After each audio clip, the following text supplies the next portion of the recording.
Well, I'm sure I'll be forgiven for this, the way things are. I know I'll be forgiven.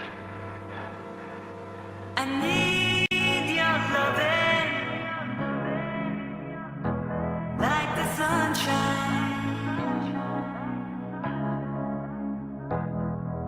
and everybody's gotta learn sometime.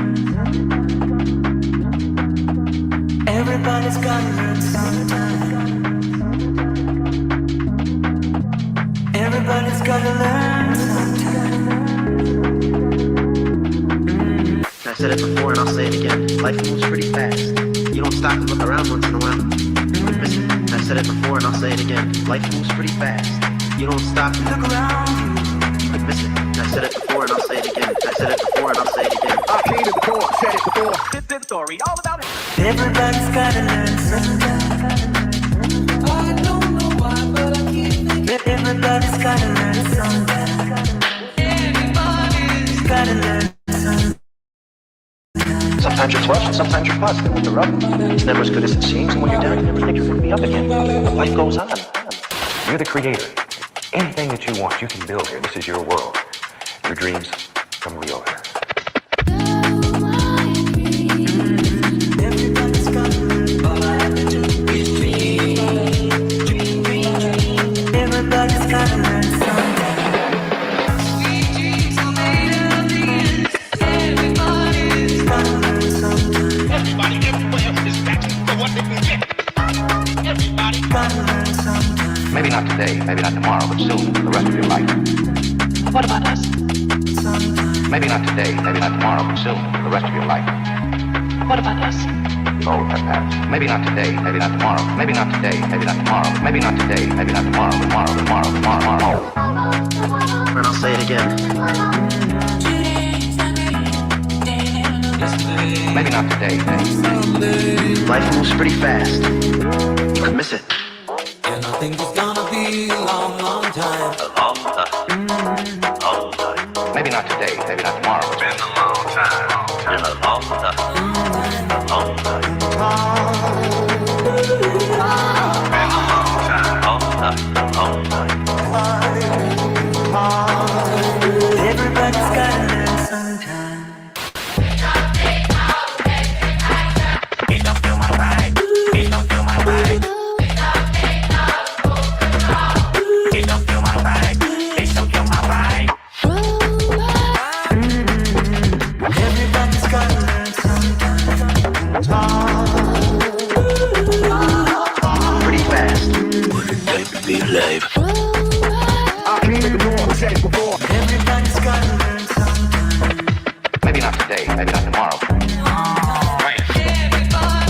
Gotta learn sometime. Everybody's gotta learn sometime. Very best thing of all is there's time now. There's all the time I need and all the time I want. Time. Ah, there's time enough at last.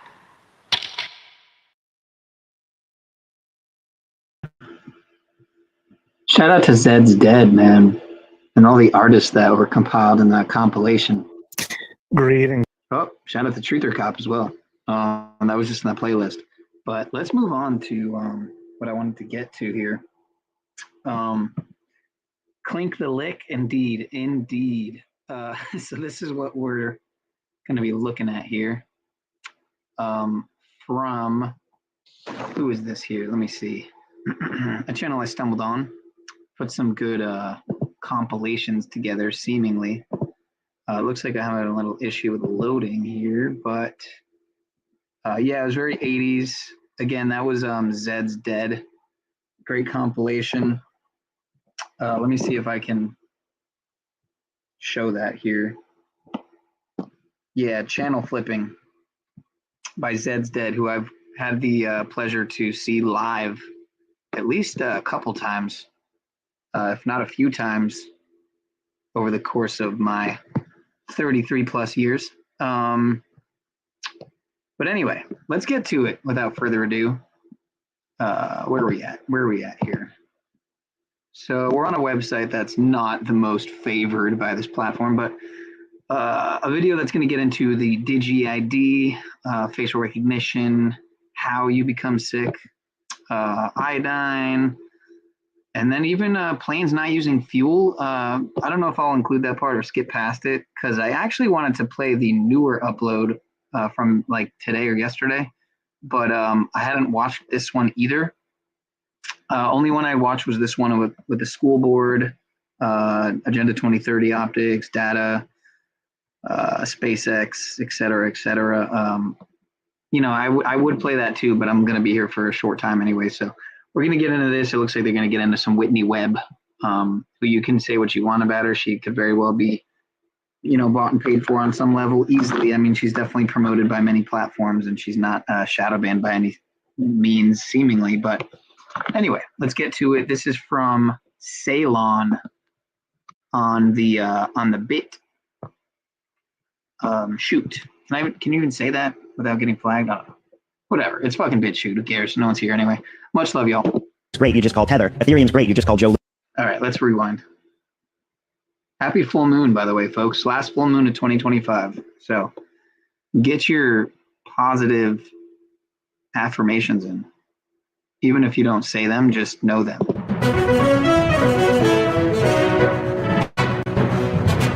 To my new subscribers, welcome. To my regulars, welcome back. The following is for entertainment purposes only. They have essentially said that this is the only way, this will be the only way to prove your legal identity. And so if you don't participate in that system as far as the state or the, the private sector is concerned, you don't exist. So by not participating in that system, you're inherently excluded from the economic system and really essentially everything. It's going to be a problem, reaction, solution type. My fault. Let me slow it down for Tribe because didgeridoo.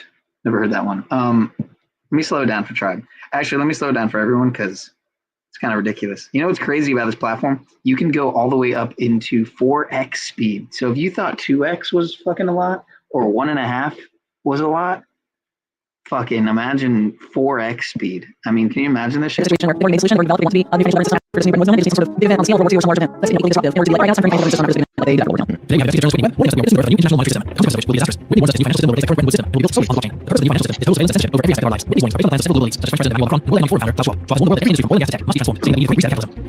Can you imagine that shit, dude? I wouldn't do that to you guys though. I wouldn't do it to myself.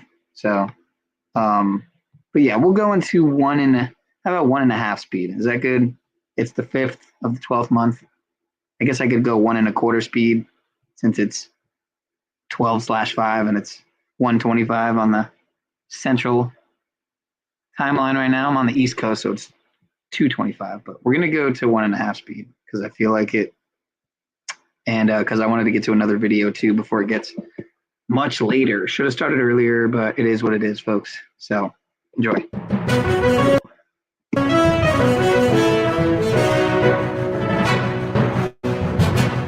To my new subscribers, welcome.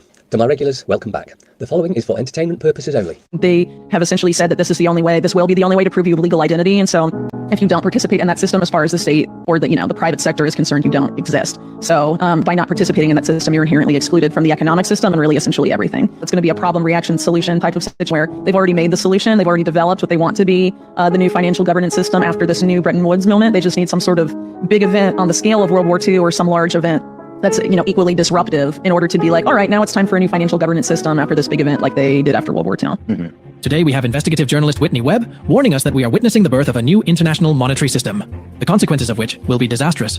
Whitney warns us this new financial system will replace the current Bretton Woods system and will be built solely on the blockchain. The purpose of the new financial system is total surveillance and censorship over every aspect of our lives. Whitney's warnings are based on the plans of several global elites, such as French President Emmanuel Macron and World Economic Forum founder Klaus Schwab.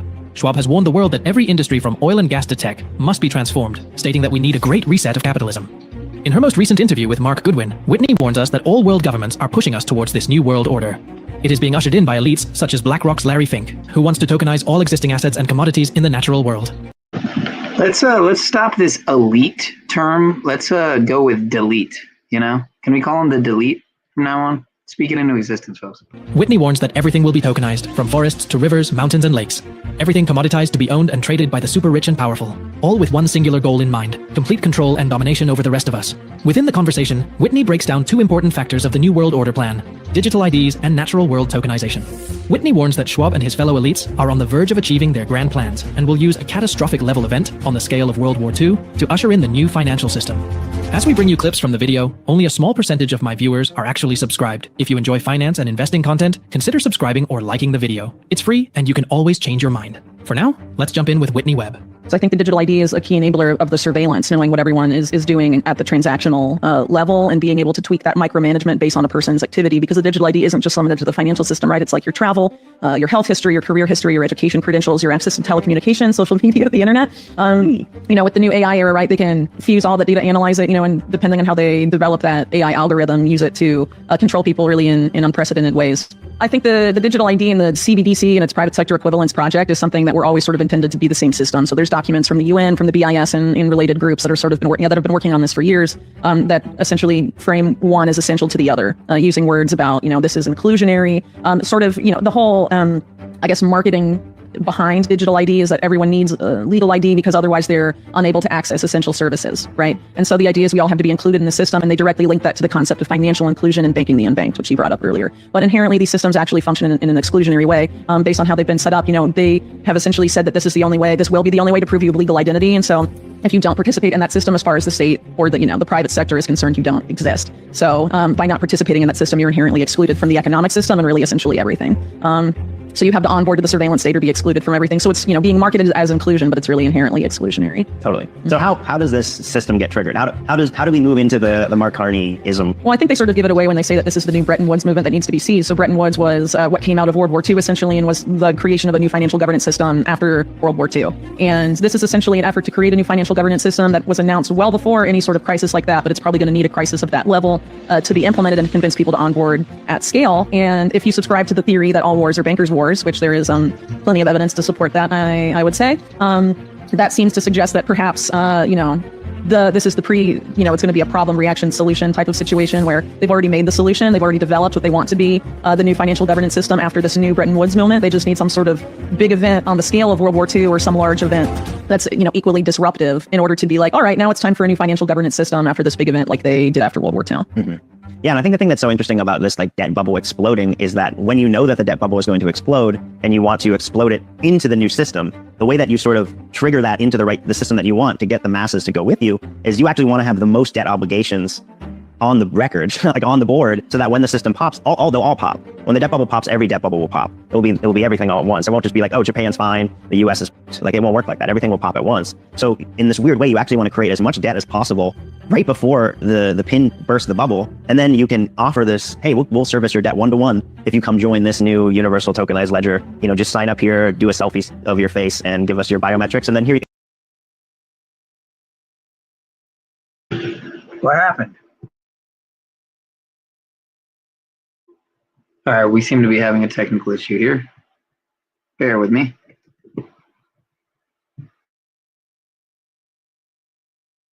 And here you are. Well, it seems like in Larry Fink's case in particular, there's a goal, a big ambition there to develop new asset classes that can be used to basically fuel their existing business model and perpetuate it for millennia forward. Mm-hmm. So one of these that I've been writing about for a few years is the whole idea of natural assets, what they call nature's economy. And one of the groups that has been sort of propelling this forward, at least one of the earlier groups, the Intrinsic Exchange Group, which is a product of the Rockefeller Foundation and the multilateral development banking system, has a graphic on their website called The Opportunity, and they show there the existing amount of assets in the world economy, and then show what if we unlock natural assets, how nature's economy, it's like 6 times the amount of existing assets in the economy today. And so as an asset manager, BlackRock being able to unlock and take control of as many natural assets as possible that aren't currently part of the financial system is obviously a way for them to perpetuate what they do and deepen and expand their control over not just people in the existing financial system, but really over the natural world as well, and essentially turn everything alive into a tradable Wall Street financial product. And the goal, as Fink has stated, is to have all of this on a universal ledger on blockchain, presumably. Blockchain, folks. Chained to the block. If you don't get it, you will. and have it be, trackable and surveillable, which is interesting if you look at it through the context of risk management, which is something that Larry Fink is very open as having been one of the guiding lights of his whole career.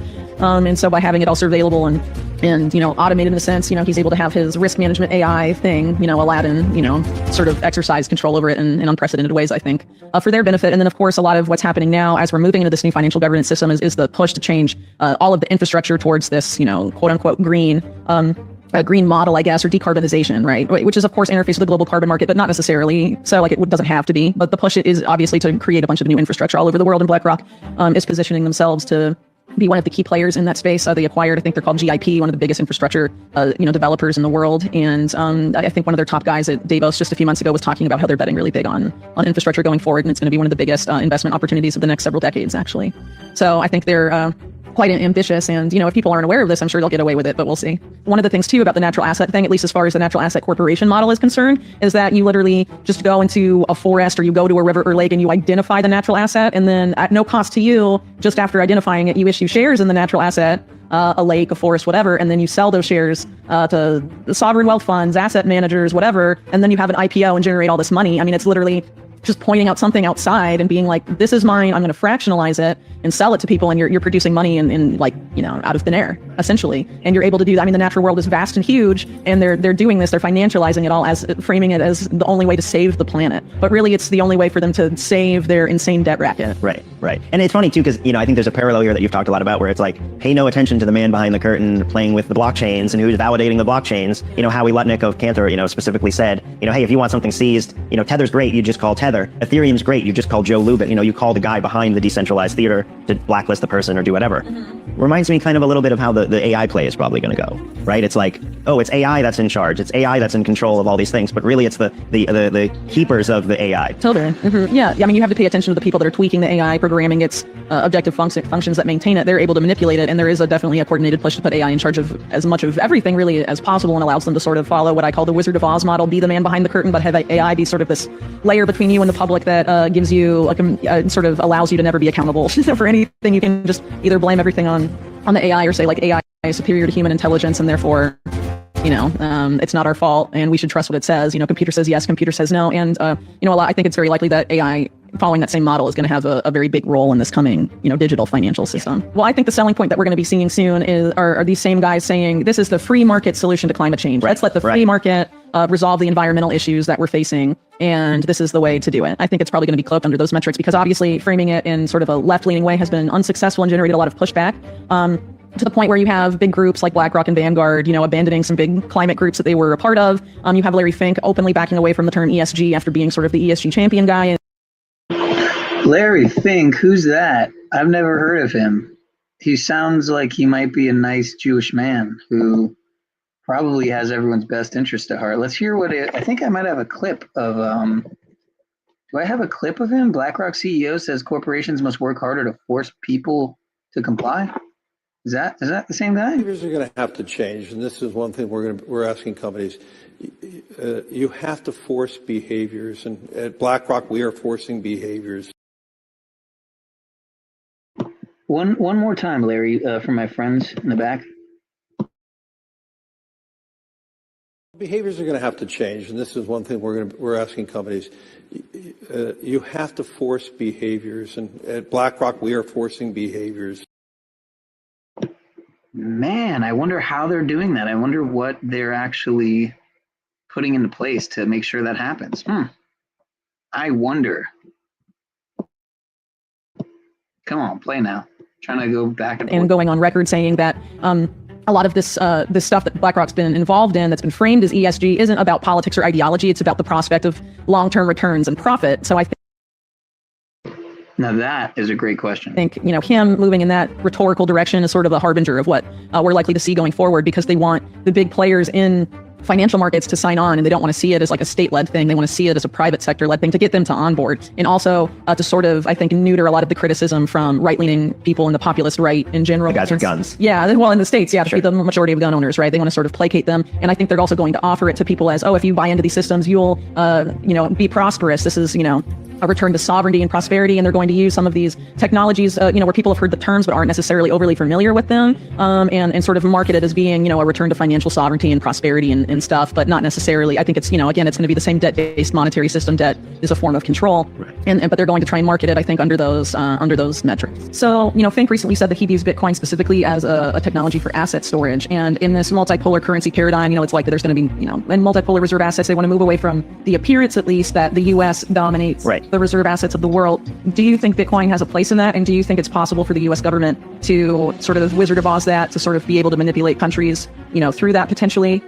100%. Yeah, I mean, we talked earlier about how, Bitcoin basically is digital M0. It's this digital base layer money, digital base money, and all these other dollar-denominated things, and Ethereums and all these whatevers are debt-based. And, Larry Fink specifically talks about, it's technology for storing assets. It's this universal ledger of the state that, we can shove any integers into, any bits, and use it to uphold the state of all sorts of other assets. It's wild how Bitcoin, I just realized, rhymes with shitcoin. But anyway, let's continue. The U.S., I think, has the most to gain from Bitcoin, actually. It's sort of this weird, it's been framed, so much so the opposite. But the U.S. has so much Bitcoin. The United States has 1 million plus Bitcoin. We're seeing companies like MicroStrategy, basically doing a speculative attack against the U.S. dollar while their headquarters is 15 minutes away from the CIA at Langley. They have 200,000 Bitcoin. The ETFs, with Grayscale and with the new BlackRock and Fidelity ETF, there's like almost 600,000 Bitcoin now within the United States. There's a huge push within the United States, within the borders of the United States, to acquire as much Bitcoin as possible. I think the U.S. has way more to gain as we've crossed this 33 trillion, 34 trillion. We're at this runaway debt service. Where do we print money and retain our economic hedge fund? We can actually inflate the dollar into Bitcoin, this demand inelastic asset, and uphold the economic hedgement of the dollar, using Bitcoin basically as this digital M0 to offset. And now we're seeing Basel III laws coming into the play with capital requirements, where if you want to hold $100 million of Bitcoin, you need to hold $100 million of dollars on the books as consumer protection. What that actually means is if that $100 million turns into $10 trillion of Bitcoin because of an insane price explosion, now you need to hold $10 trillion. So they've created this tethering, no pun intended, but also probably pun intended, of the dollar system to Bitcoin. And they want to control where this debt bubble pops. And now they have the perfect vacuum to suck up the dollar debt. So, within Bitcoin circles, it's been framed for a long time as the answer to fiat, to the debt-based monetary system. But what you're saying is that the powers that be in the U.S. are poised to use it to perpetuate us into the new era of the debt-based monetary system. Yes, I am, for sure. We have to make sure Bitcoin doesn't just become an asset that's paperized and you trade it with shares on BlackRock's iShares IDIT ticker. And instead, we really focus on making it a currency that can be utilized by everyone in the world, and that billions of people can hold, Bitcoin in a self-sovereign, self-custodial way, and it doesn't just become the settlement network for central banks around the world. Right on. And that brings us to the end of today's video. Whitney Webb has laid out a sobering vision of a new international monetary system built on blockchain with the aim of total surveillance and censorship. The warnings of global elites like Emmanuel Macron and Klaus Schwab about the need for a great reset of capitalism are a stark reminder of the transformative changes on the horizon. Whitney's insights into the push for digital IDs and the tokenization of the natural world highlight the profound impact these plans could have on every aspect of our lives. The commoditization of everything, from forests to rivers, and the quest for complete control by the super rich and powerful, paint a concerning picture of our future. As Whitney Webb emphasizes, these grand plans are on the verge of becoming reality, potentially ushered in by a catastrophic event on the scale of World War II. It's crucial to stay informed and vigilant about these developments. Thank you for watching. If you found this video insightful, please consider subscribing to the channel and liking the video. Your support helps us bring more critical content to you. Don't forget to turn on post notifications so you never miss an update. I'll see you all in the next video, and all the best. This is your wake-up call. The British government is pushing forward with plans for a national digital ID system. They've called it the Brit card. And if that name doesn't send a chill down your spine, you have not been paying attention. It isn't just about proving who you are online. That all sounds rather lovely. This is about building a centralized, state-controlled digital identity system that could be used, will be used, to link your finances, your medical history, your travel movements, your social media activity, even your social activity in real life, and more. It's quite frankly a digital dog tag. And once it's clipped around your neck, you will not be able to take it off. So let's start with the basics. What is this Brit card?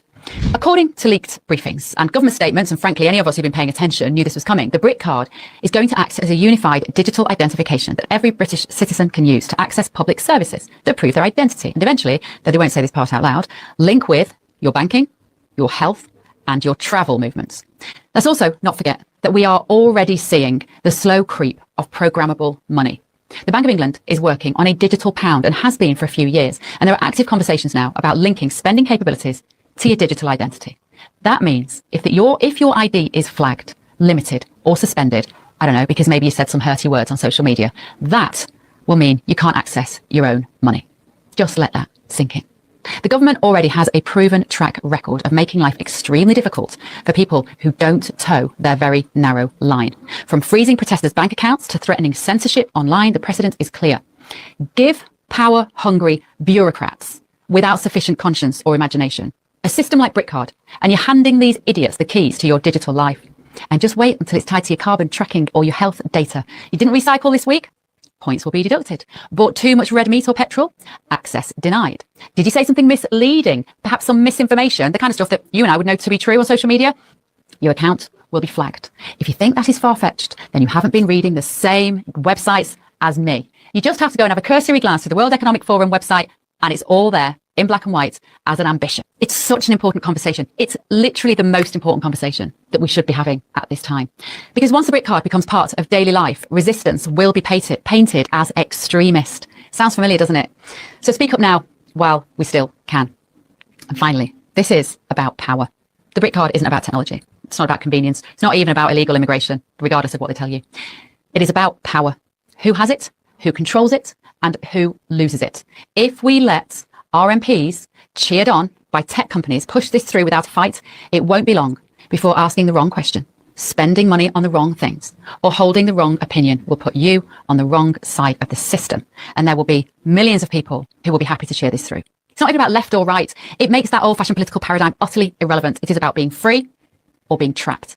And if we don't draw the line here at BritCard, it may be the last line that we ever freely get to draw. I won't be living with you in a digital cage. I will do everything to remain outside of that system. You need to get rid of the facial recognition company. You need to get rid of the facial, you agree, right? You don't like the facial recognition, why not? Many people do not want these facial recognition cameras. We do not want this level of control imposed on us. Stop working for the system, man. You're being enslaved, sir. You're being enslaved. All this is about controlling you. You need to wake up humanity. What's going to happen when this is linked to digital ID? What's going to happen when this is linked to the social credit score? You need to wake up, people. Recognize that this is all about control. This is part of the Serapis beast system. This is part of the mark of the beast. You need to wake up, humanity. Stop allowing these mechanisms to control. You agree, sir? Action. You agree? Many people agree. What do we have now?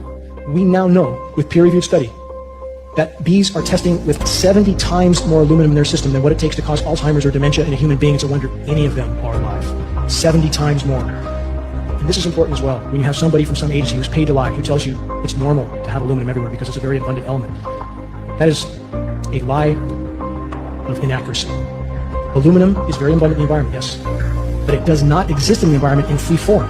It doesn't exist in free form. It must be mined and refined and sprayed for it to be scattered everywhere in the environment, and that's exactly what's happening. It's not just the bees that are dying. Every single one of us is being contaminated. These materials are bioavailable. They're building up in our systems. And it doesn't matter whether you believe it or not. It doesn't matter. It's a Now, I will say Dane Wigington has some questionable connections, and many people will call him controlled opposition, what have you, but lots of good information nonetheless. So, and indeed, I have to agree with what looks like in the beginning of the video, a link to fulvic products. Hopefully they are pure and not compromised products, not tainted, not tampered with, but like a lot of the InfoWars products are most likely, allegedly, supposedly, laced with nano materials and metals. But let's continue. fact. We have the lab test to prove it. There will be no hiding this issue much longer. And what does it appear? The chemical signature for what's showing up in rain tests matches coal fly ash, a substance that the EPA has told us is not harmful. They've been trying desperately to get rid of, and it seems to suit the purposes for geoengineering, and evidence is increasingly indicating that toxic coal fly ash may be one of the base materials they're using to spray because it gives them plausible deniability.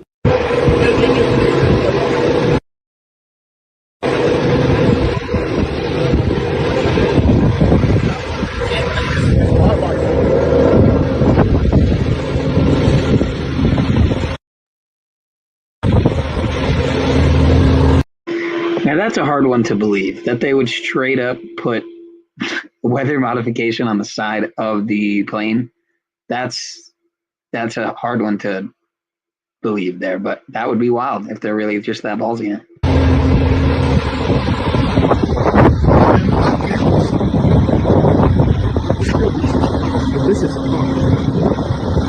This geoengineering where they're dropping nano aluminum from the atmosphere, and it goes into the nose, it goes directly into the brain. and it goes to the part of the brain that is most affected in Alzheimer's disease. I warned her that. I said, if you do that, they're going to have increased Parkinson's and Alzheimer's, and both have increased significantly since they've been doing this on a large scale. The drug companies will kill. The banks will kill. The energy companies will kill. The technology companies will kill. They will all kill if you create something that takes their money away. Big Pharma has killed many vaccine scientists that told the truth about vaccines. They have also killed many people who tried to heal people with powerful ways of healing. The banks will kill if you created a currency which started overtaking theirs. The energy companies will kill if you created free energy. And all of these people will kill you. So if anyone thinks that they can create something new which will take away their business, it's simple. You will be dead before you ever create it. If you have a Gmail account, you're going to want to listen up. Apparently, Google has allowed AI to scan your emails, all of the information, every single email, every word, and every attachment. Doesn't matter. Yeah, so we should have that moment of silence, or at least acknowledgement for, all the great people who were taken out in the name of helping humanity. You know, R.I.P. Stanley Myers, R.I.P. Aaron Brooks, or what was his name, that allegedly got taken out at the Tops Buffalo shooting, who was supposedly helping people. He was a security guard at Tops, supposedly, and was helping other employees there with free energy tech in their vehicles, hydrogen-powered engines. Just one of many who I'm sure have done that. So yeah, what I got out of that Tops incident was that all just a elaborate cover-up to take that one guy out, and everyone who had put his hydrogen technology into their vehicles? Possible. It's definitely feasible. But yeah, and RIP to the hundreds of holistic doctors who've seemingly been wiped off the map as well for trying to bring others closer to wellness. So it's the world we live in, folks. One day it will change, though. I have faith that is true. Before you ever create it. If you have a Gmail account, you're going to want to listen up. Apparently, Google has allowed AI to scan your emails, all of the information, every single email, every word, and every attachment. Doesn't matter if it's financial documents, taxes, whatever personal information, it is being scanned by... I mean, is anyone surprised? Like, is this like a new thing? Like, I've just always figured this was always the case, AI under your Gmail account. So if you have Gmail accounts, I want you to go through and do this right now. You're going to want to go in and click this little gear in your inbox under settings, then click see all settings. From there, you're going to want to scroll until you see smart features and Google Workspace smart features. This is what All right, I'm not going to lie. I'm probably going to look back at this later, maybe in the daytime when I get up after sleeping, and actually try to do this because I'm sure it couldn't hurt. It couldn't hurt. So focusing on. I'm sure it's worth a while. So here under smart features, you're going to want to take that and click that off. Turn off and reload. And then here under Google Workspace smart features, you're going to want to click that and then make sure that both of these check marks are turned off. 1, 2, boom, and save. And there you go. You are now saved from AI scanning all of your information. Illuminati knows the answers. Taking bone samples to clone rappers. But the artists in prison, the silence their vision. Genetic copies going home after. They look different. Eye shifted, ominous, and skin lifted. It's scientific. If they can't control you, they erase the old. You get your duplication to enforce their message. They come Gucci, come Kodak, clone them and then he ain't rapped since encore. Know that cloning rappers when they overdose to keep making money from producing more tracks. If they killed the rappers who were spitting truth, they wouldn't have a messenger to reach the youth. So they duplicate physically, implant abilities, replicate tattoos and cloning facilities. For all of time in all forms, they all know your music, your image, your name, and your person. Weird, right? I know you don't think that it's facts, but for 50,000 and a hair sample, you can clone your dog or your dying cat. It's another way for them to win the war by weaponizing important celebrities. Don't kill your foes, just clone their gods. Then you'll control all your enemies. The executions have been televised, oh, they're on TMZ like at night. They take our heroes, give us weaponized wrongs. The revolution won't be televised. I can't be replicated, need the attitude in the chain. Your doctor got into and got through medical school not because they were smart, but because they had the ability to memorize and repeat huge amounts of raw data. Memorizing that much info left little time for actual critical thought. It created the perfect credible drone army to regurgitate corporate pharmaceutical propaganda with zero critical thinking. Vaccine Salesman of the Year. WHO chief says COVID boosters are used by countries to kill children. Fake fact checkers freak out. Google this. US patent 6506148B2 confirms that the US government is using electromagnetic fields from monitors and light resonance to manipulate the human nervous system. All of what I would call the superhuman athletes that I work with, I all have them using a PEMF mat. So let me preface it by saying that you can get very similar results by taking your shoes off and touching the surface of the earth. Earthing and grounding is a very real thing. We discharge into the earth. The earth has a magnetic field. It's called a low Gauss current. This is a measurable field. You can actually look at your cellular biology pre and post touching the surface of the earth, and you can see dynamic changes even in your blood chemistry before and after touching the surface of the earth. So I want to preface this by saying that because my intention is not to just sell a bunch of BMF mats. If you have the budget for it, however, you can buy a pulse electromagnetic field mat, BMF mat, which mimics the current from the surface of the earth, this PEMF field. I have one down the center of my bed. It gets both my wife and I. It goes out about 6 feet in either direction. I run it for 30 minutes before I go to sleep at night. You will wake up alkaline every morning, because remember, pH stands for potential hydrogen. It's the potential of hydrogen. It's a charge. pH is a charge. You cannot change the charge in the body by drinking alkaline waters, right? So that essential water is it's great that it's essential water, but it won't change the pH of the blood, right? That's the biggest fallacy ever sold to the public. If you want to change the charge in the body, you run a low Gauss current through the body. So I think it's one of the most prolific things you can do for longevity, for anti-aging, for people that are really into biooptimization, for cellular repair, to restoring what's called vasomotor activity in the body, the microvascular circulation in the body, which by the way is 70% of our circulation. So yeah, guys, if you don't ground every day, then I really don't know what you're doing, man. Even if you miss the sun and you're working all day, whatever. I mean, touch some grass, man. It's an ionic relationship. You have to ground your ionic charge, positive ionic charge to negative ionic charge. There needs to be that harmonization and balancing. That being said, copper, I've just recently started, I wrapped my a very thin copper wire bracelet kind of thing I made on my right arm and on my left ankle. I don't know if that's actually the best, most optimal place to put it, because I might actually have them on the wrong, there's a chance I might supposed to be having it on my left arm and my right leg.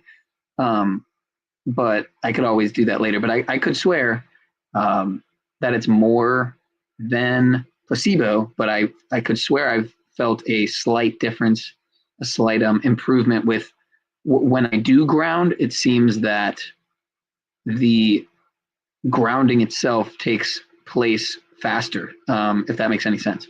Let's continue. I think this is Gary Brecka from Supernatural Man or something like that. And the synchronicity is funny because I just saw somebody mentioning him earlier in a comment section on Instagram. And again, anyone with a very large audience, I'm very skeptical of.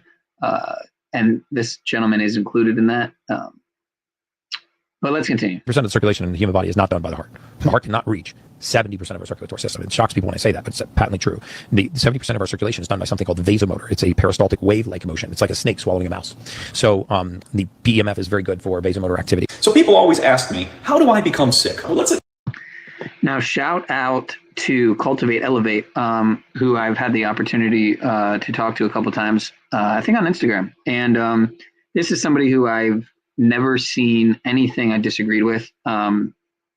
While I don't consume raw meat, I agree with pretty much everything this guy's ever said. So explain it. Sickness is the blockade of materials that cannot be utilized by the body. Certain things such as weather, fatigue, fear, worry, wrong food can cause the body to burst out the waste, resulting in illness. Colds, eruptions, fevers, diarrhea, and even paralysis are the symptoms of the cleansing effort to rid the body of the waste that has not been eliminated through the usual channels. People do not catch diseases from one another. What they're doing is they're going through a cleansing act, which is eliminating the toxins. Allegedly, folks, YouTube, allegedly. This is all, for entertainment purposes. So that's what sickness is. So when one person goes, oh, I got sick, and my family member got sick in the same house, and it's contagion. It's not contagion. You're both eating the same foods, you live in the same home, you have the same terrain, you're both exposed to the same toxins, and you're both detoxing at the same time. And there's a good chance you've also been exposed to the exact same chemicals and the chemtrails on the same day, just to name one source of toxins. That's what sickness is. Sickness is just your body's way of attempting to purge toxins and heal itself and recalibrate itself so you could be better. If you didn't have sickness, for example, you take antibiotic or nicotine patches or ivermectin or other pharmaceutical drugs and you suppress the symptoms, then guess what? You suffer in the long run. Yeah, and what's crazy is supposedly, as he actually pointed out just recently in some of his posts. He's not the only one though. But yeah, a lot of these nicotine patches are just like ivermectin and fenbendazole and all that crap. It's all pharmaceutical sourced. It's all pharmaceutical. What happens? Because anytime you suppress your ability to have a detox phase, you get worse over time. That's for sure. There are two natural painkillers that you need to know about. I'm Christian Dropo. I'm a stem cell scientist and herbalist. If you need to cut the pain anywhere on the surface of your body or a little bit deeper, but not like in your joint, then you want to use sassafras oil. So you take sassafras oil, you apply it on your skin, and then it really cuts the pain on the surface and, a few layers below. The sassafras is actually where MDMA, also known as ecstasy, is supposed to be sourced from. Molly, whatever. It's supposed to be sourced from sassafras. Of course, nowadays it's probably mostly synthetic, but let's continue. Now, if you want to deal with pain that is a little bit deeper, like joint pain, back pain, I discovered something years ago that is just absolutely fascinating. So before I tell you, here's the story that happened to me. I had back pain. I got up one morning and it was just there. And I took a tea of that plant, and then I realized when I went to bed at the end of the day, I had completely forgotten about my back pain. That plant is blue butterfly pea, the flower. That's crazy. That's crazy. I have some butterfly pea powder right here in a bag that I still not opened. I don't know why I haven't opened it, but I guess it's really time. It's time to open it. Because it's actually expired. Well, it claims to be expired quite a while ago, over 4 years ago. But I'm not a big believer in expiration dates. And in this case, it's just something that, if anything, lost potency. It's not like it's bad to use, but yeah. Check it out. Can you even see it? Nope. All right, whatever. Fuck these backgrounds. You use the flour just like a tea. Boil water, pour that on the flour, let it sit for maybe 10-15 minutes, drink that, and not only it helps your pain, but it also helps blood circulation in your brain, good for cognitive function. It's an amazing flour. Yeah, I'm definitely going to start using that ASAP. I don't know why I haven't opened it, but maybe that's also why I used to love root beer, Mr. Tribe. Not because of the butterfly pea, but because of the sassafras. Good point. Of course, most of the root beer out there, like most soda, is garbage. But Olipop, folks, if you don't know about Olipop, it's the best soda there is. Facts. So a lot of people always ask, can you detox vaccines? And they always use this as propaganda to get people injected. But let's talk about some heavy metal detoxes. So the first one people can look into is humic acid. Look at this. So yeah, it showed Elvis, right? Because he was the first celebrity, supposedly, to be vaccinated on live TV. So it's funny thinking how all these people compare Trump to Elvis, and how even Trump has come out and compared himself to Elvis, considering he's the father of the vax, right? Elvis, the first one to be waxed on live TV. And of course, Jonas Salk, the inventor of the polio vax. Well, let's not get into that because I've gotten in trouble for that before. Let's continue. Detoxes. So the first one people can look into is humic acid. Look at this, natural antidote to graphene. This was on PubMed. Things like Chilljot, chlorella, and chlorophyll. They contain humic acid, which helps pull out heavy metals. They also contain fulvic acid, which is great at detoxing heavy metals. So the next one you can look into is kind of controversial. Moldy berries. Isn't it interesting they inject people with penicillin to make them allergic so that they can't consume mold? But in the book We Want to Live, it talks about how mold can actually detox heavy metals. Same with unpasteurized blue cheese. And here's just a couple more for you for detoxing heavy metals. You can do things like dragon's blood, organic pumpkin seeds, organic papaya seeds, fasting, baking soda, and borax. This is a... So this tincture that I use by Gaia Herbs is wormwood, black walnut, and clove. And then it also has some other herbs in it, pomegranate, freeze-dried arils, coptis root, organic gentian root, and organic ginger root. But I highly recommend this tincture, as well as oregano oil for the parasites. You can even just take a drop. I'm an avid microdoser. I'm a huge supporter of microdosing because I feel that getting any amount at all, even if it's the most minute amount of something as powerful as, say, wormwood or oregano oil, etc., can have extremely lasting and surprising benefits compared to not having it at all. It's like night and day. Now, there's nothing wrong with taking the recommended dosage, but sometimes the recommended dosage is a little bit more than it should be, in my opinion, for many things. So, yeah, borax and baking soda I also use. I always put a sprinkle in my water, little pinch. And then, yeah, fasting is a must, of course. Bare minimum a 12-hour, which is really not even a fast. That's just a digestive rest, technically. But, you know, that just looks like if you stop eating at 10 p.m. at night and you don't eat until 10 p.m. in the morning. I mean, if you can't do that, then there's no way you're going to fast, which is, 16 hours minimum, really 18 if you want to talk about autophagy and intermittent, quote unquote, benefits. But yeah, some people who do the OMAD diet, the 1 meal a day, eating lifestyle, it's very doable once you get into the habit of it. It's hard. It takes discipline. I don't want to say it's hard. It can be hard if you're undisciplined. But anyway, yeah, all these things are. I've definitely wanted to get into the try the turpentine and get some of these other things like dragon's blood and papaya seeds. But anyway, if you have even just a couple of these, it'll do wonders. Big one, borax is sodium tetraborate. You can go to earthclinic.org, learn more about detoxing with salt, because that's what it is. You can also use turpentine from the pine tree, cilantro, wormwood, black walnut. There are so many ways to detox heavy metals and pull things out of the body. And last but not least, this is a great book to look into of where all the allergies are coming from. Peanut allergies, shellfish allergies, latex allergies, egg, meat, dairy, etc. This is a great book to read into. Wish you a great Sunday. Ginger is for joints. So that would be gout, it would be arthritis. But ginger, if you apply a ginger poultice anywhere where there's inflammation, the ginger pulls the inflammation out of the joint to the skin, and the skin gets really hot. So if you apply this to the lower back, the heat relaxes the muscles, and yet the ginger is reducing the inflammation.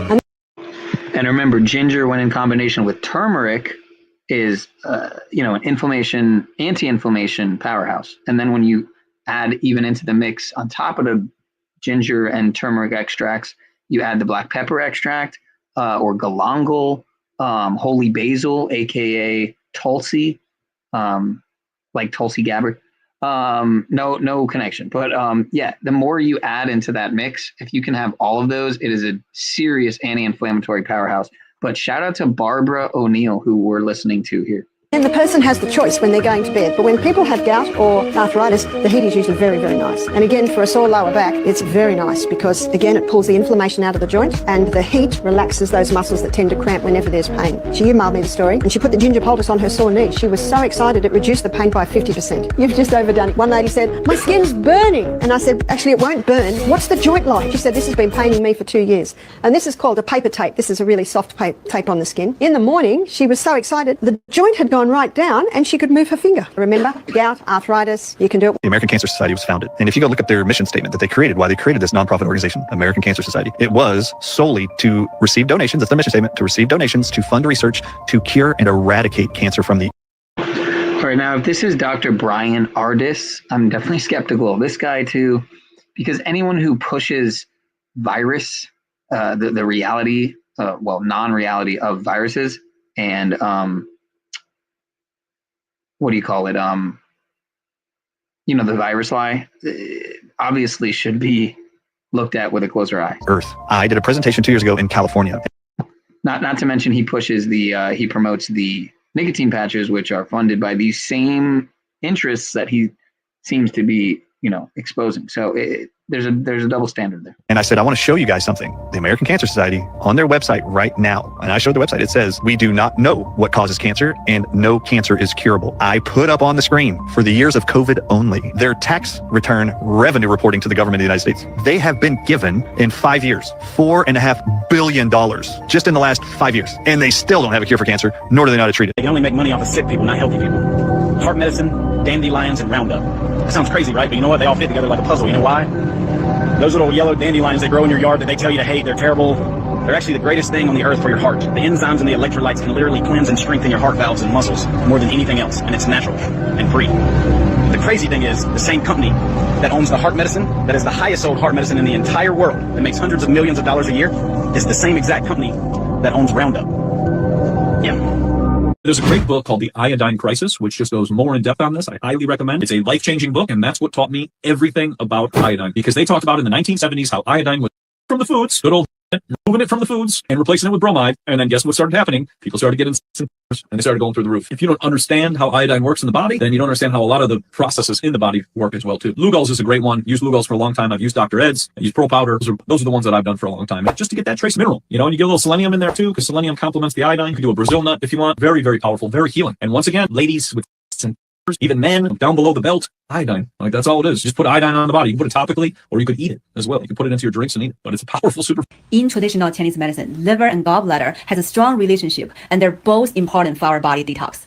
Patting gallbladder channel 200 times on each leg. It will stimulate the gallbladder meridian, promote the secretion of the bile, active detox. Practice every day for a month. You will see the big improvement on reducing belly fat, leg fat, improve the digestion system, and liver function.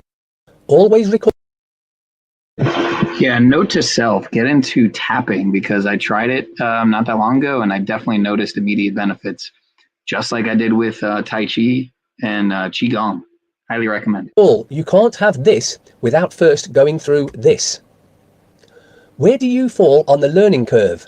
The learning curve. I had COVID, misinformed. I had the flu, better informed. My body was detoxing, best informed. Cholesterol doesn't clog your arteries. It fixes the damage that sugars does. They gave you free unlimited COVID tests, but you still had to test my patients. We are seeing in real time on a massive scale how people who thought they would be the exception with a narcissist get the same middle finger as everyone else. If I were meant to be controlled, I would have come with a remote. This is the only confirmed case of temporal displacement of multiple people, and it's absolutely terrifying.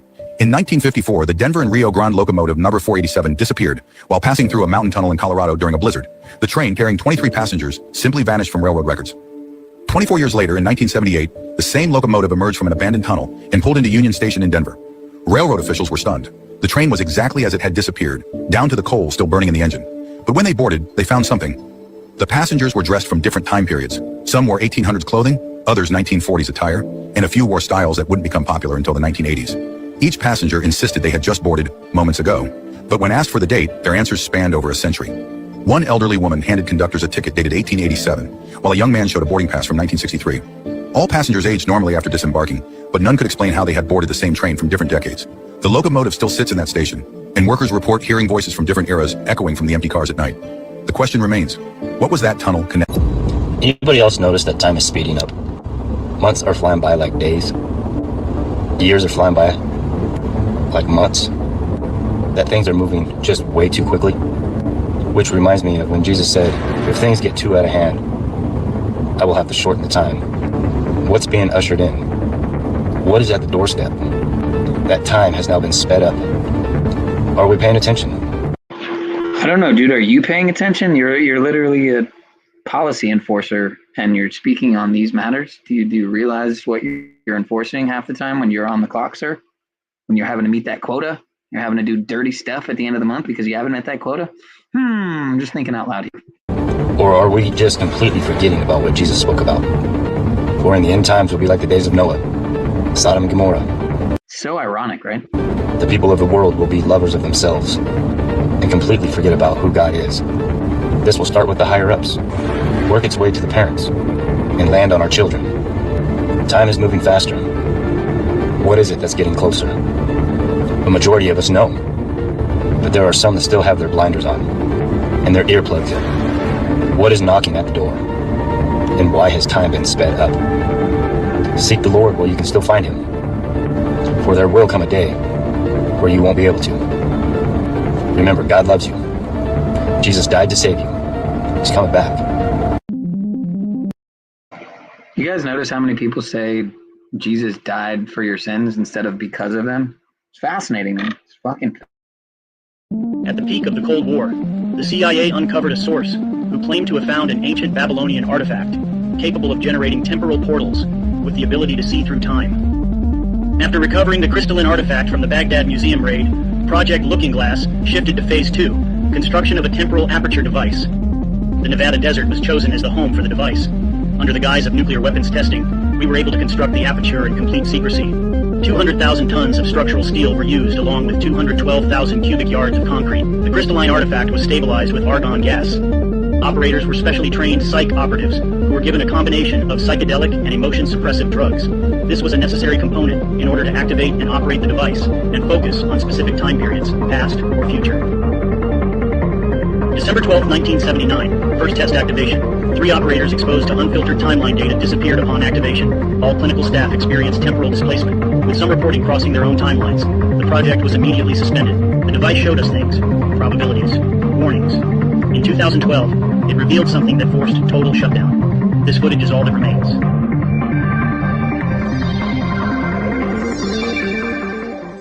Beneath the blazing sun and upon the golden sands of the Nile, mankind embarks on a monumental feat, the first ever construction of a colossal stone pyramid rising proudly from the desert floor. At the heart of this vast site, thousands of workers labor tirelessly, hauling and placing enormous blocks of stone with astonishing precision. Though only the lower tiers have taken shape, the grandeur to come is already apparent. The pyramid stands incomplete, yet awe-inspiring. Nearby, carved from solid bedrock, the majestic head of a lion with a human face begins to emerge. Dubbed the Sphinx, this enigmatic sentinel is destined to watch over the sacred grounds for centuries to come. Engineers, dignitaries, and curious onlookers gather to witness history in the making. Never What exactly is this guy holding in his hand? before has such ambition been poured into the sands of time. And so, before our very eyes, a legend is born, not from the pages of ancient text, but from the hands of modern men, chiseling their place into eternity. Congress' right to create the history. They go to workers, y'all. They've been documenting this stuff. The weights and the measurements. Preserving the perfection. Okay? Look, more workers. More workers. Congress' right to create. And they touch it up every other year. They touch everything up. Everything up. They touch it up every other year. Commercial jets don't burn the fuel they say they do. The math doesn't work. The tanks don't exist. The weight would tear the wings off. Since the 1930s, black projects have been harvesting atmospheric electricity and using electro-aerodynamic propulsion hidden inside conventional engine shells. A few hundred gallons of kerosene for takeoff, then the craft locks into Tesla's stolen tech. Plasma drive, ionic propulsion, magnetohydrodynamics, literally free energy from the sky. The wings, full of ballast, wiring and control systems, not 300,000 pounds of liquid.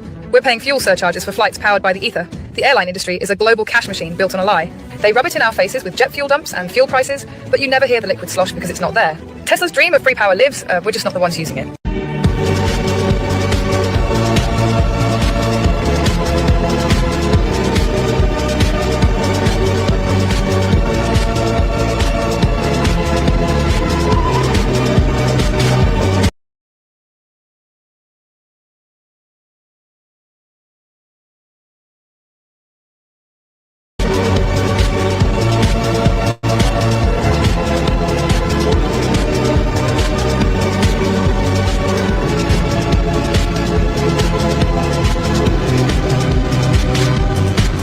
Thank you to everyone who buys me a coffee. Thank you. Hey guys, watch this video. I don't know if you've seen it. If you haven't, please watch it. Seriously, that was a lot of that was a very big entourage there. Wow, how many vehicles was that? Jeez, maybe some Umbrella Corporation optics there. Let's count the vehicles. Tesla's dream of free power lives, we're just not the ones using it.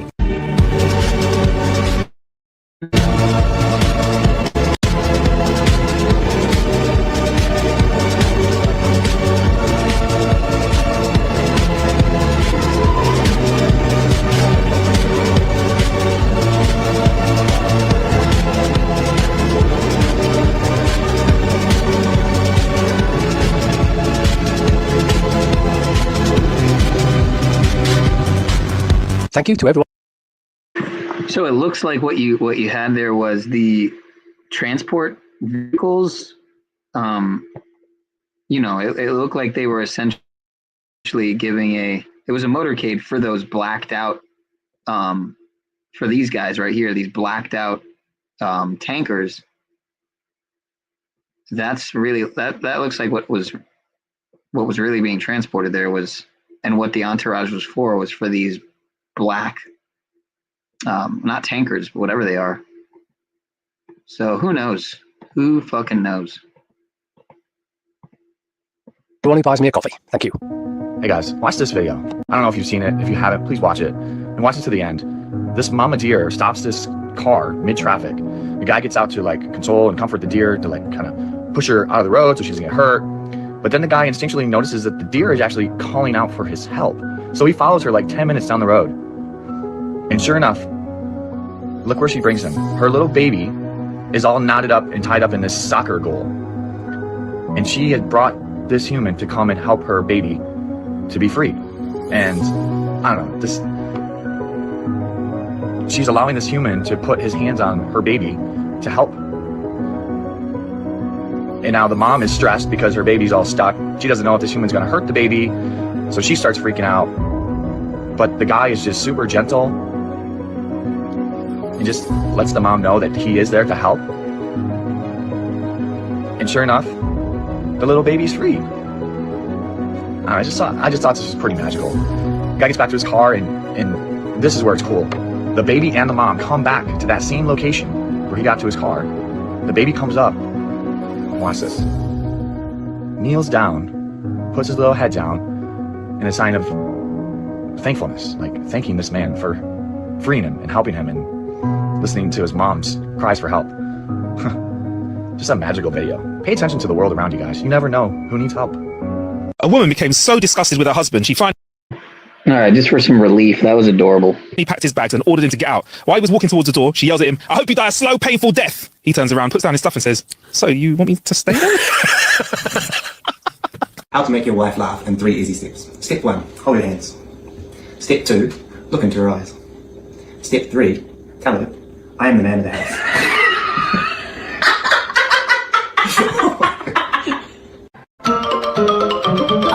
That's all, folks.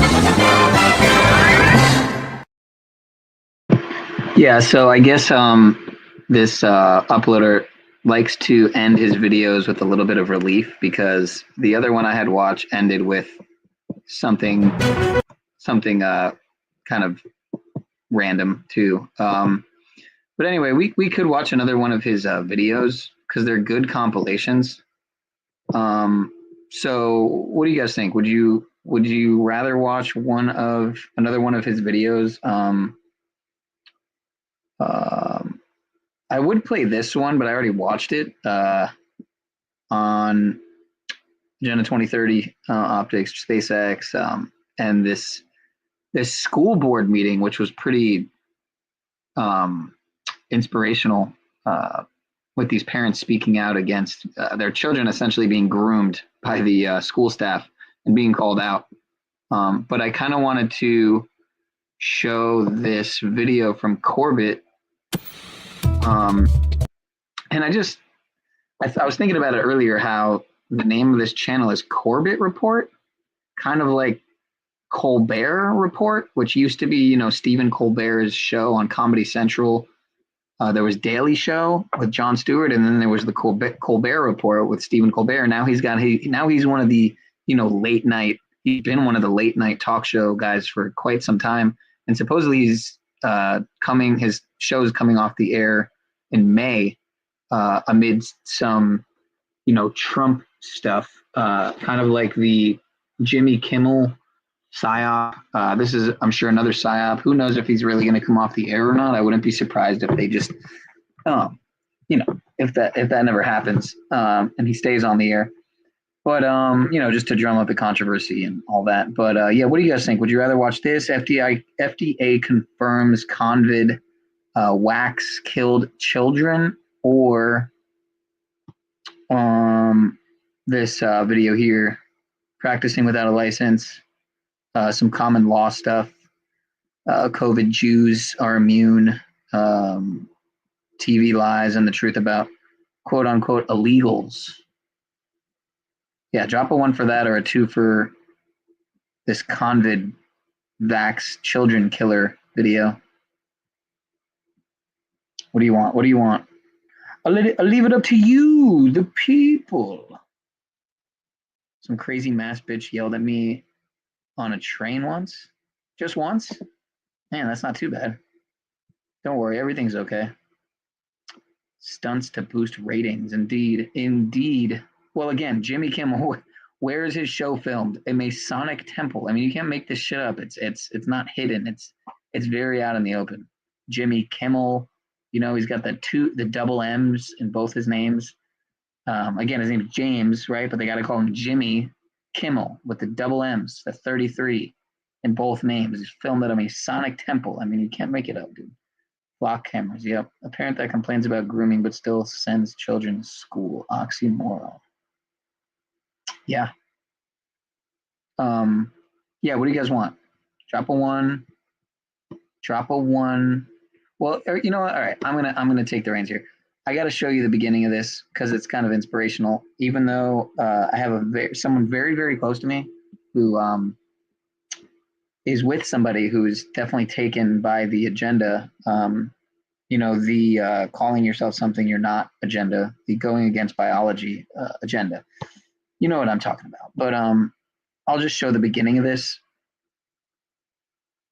and then I'll go to that other video from Corbett. So enjoy.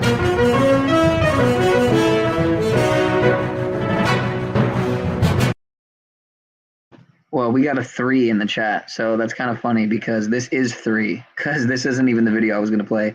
So this is 3, so there you go. This was the unspoken choice. To my new subscribers, welcome. To my regulars, welcome back. The following is for entertainment purposes only. Next, we have Jessica Conan, followed by Lisa Cisneros. First of all, I would like to say that I'm here only because I support and love my child. See, so this person's a radical extremist, obviously, off the bat. They love their child, completely uncalled for. And kudos to you, Thomas, for coming forward and speaking on behalf of your mother, that at one point, remember, she didn't have your back. She didn't know how to sit here and understand what you were going through. She took out what she neglected on you with my child. So, good evening. My name is Jessica, and I stand here today in front of all of you because I am outraged. Is this really barely coming to light? You know, I like how you did that there. Agenda. That's exactly correct, sir. Are you guys or ma'am? I forget. My apologies. serious? How could you even allow this? How could you even have this meeting to question it? How dare you let these teachers come in and act as if they have nothing wrong? They've done nothing wrong. A mistake? How long of a mistake? How many mistakes are we going to take before my child almost lost her life? They didn't tell me that my child was suicidal. You allowed these teachers to open their classrooms teaching praetorial information to a young child, a mindful child that doesn't even know how to comprehend it all. How do you not know what was going on your own campuses? Did you think that no parent would ever come forward? You will not quiet me today. I will stand here today and protect my child along with every other child who has not come forward yet. Do they have psychiatry degrees that I was unaware of? Because I didn't hire them. Okay, I did not hire them to sit there and nitpick my child's brain. You took away my ability to parent my child, even before I had any knowledge. I didn't even get to show support. You asked for support, I didn't get a chance. You planted seeds, Miss Caldera, and Miss Baruch, Mr. Baruch, and you, Miss Hagarin. Your job was to educate my child in math, science, English, etc. Do your job. All right, let's not do the ginger hatred in the chat. All right, this is we're not going to hate on gingers. Gingers have souls. I think. Do you have a soul? No. I'm just kidding. Let's continue. And let me do mine. They assumed that my child needed your aid and resources. They pushed it in the face. And tonight, I will stick up for her. Miss Caldera, you're guilty. Miss Barak. You know, I'm guessing by the look of the masktards that this might be a few-year-old video. So I don't think I realized that first time I watched it. But I'm really hoping and praying that this is not a more current video and that these people are still masked up. Not that it was any better that they were masked up years ago, but geez, in 2025 to still be wearing that face diaper slave muzzle is just beyond me. You're guilty. You changed her personal documentation, her gender, her name, her email. I authorized an AKA added to her attendance because I wanted to be supportive. But guess what? She's allergic to bees. Her medical record says a birth name, and you changed it. Who administers that now? Not everything, not me. You guys did this on your own accountability, and you've gone too far. Shout out to Mr. Scott, Level Realm. Good to see you, sir. They downgraded me in front of my child and allowed me to question myself as a mother. You sat there and told me how my child was going to be. And then you wrapped your hands around her while I sat across the table and cried. Because you thought you could be there better than I, and I never got a chance. She was scared to even say anything. Your guys' voice for her, not hers. Not even close, Mr. Scott. Not even close. I've done hundreds of live streams between here on Shadowban Syndicate, aka Shaun of Source, and Pineal Power podcast. I mean, I've definitely done hundreds of live streams at this point. So, but good to see you. My drift, I keep saying you, okay? You. You have caused hardships in my family, division. I don't care. Meet me outside. Meet me outside. I'll finish. She said, "Catch me outside." How about that?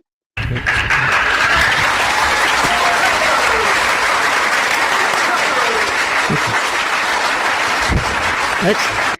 Yeah, you're right. I haven't done a stream in a little bit. Sometimes it's just I'm just baffled by what's going on in the world, and I have a little bit of difficulty getting away from if I'm not consuming lots of content, I'm probably taking a break from it all. and I kind of go back and forth between like binging on ConspirabingeCringe, as I name the stream. I go between binging and completely pulling back from it all and just kind of living in the now and in the moment, man. In the world, but not in the world, but not of it. Anyway, let's continue. And yeah, shout out to. Oh yeah, I know Shadow Band. I'm well aware of Mr. Shadow Band, cool guy, and I'm also aware of.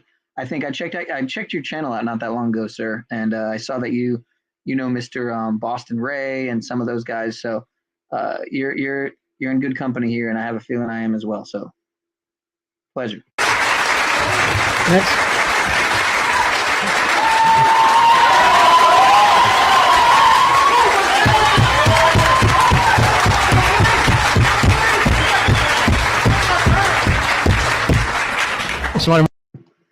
Even some of the math cards like stood up. It's kind of inspiring. It's amazing. Yes, indeed. No, the soul on your feet, which is why hell is believed to be below us. But is hell and heaven real, or is it a state of mind? I'll leave that up to you. Time, folks. Freedom of speech is sacrosanct, no matter what they have to say. Good evening. My name is Grant. Is this on? My name is Grant Kramers. I'm a father of 3 kids that went through Spreckles Elementary in Buena Vista. I thank you all for your time and attention tonight to this issue. This is not easy to talk about. These were teachers that we knew and supported in the classroom, and their actions have gone too far. They've used predatory tactics to push political activism on our school grounds to our children. How do I know they're predatory? As a volunteer in youth activities, you go through a lot of training. They train us exactly what to look for. You look for people that use their power of position or authority, which teachers in a school environment are in a power of position and authority. They single kids out. They look for kids that don't fit or different or need attention. They did internet searches, they listened to conversations, and they looked for kids that were different. And they exploited them. They gave kids extra attention. They gave personal invitations to their club. That was the extra attention they needed. They allowed kids to do things maybe that their parents weren't particularly supportive of. Lastly, they withheld information from parents, and they created a system that didn't allow parents to check in on things.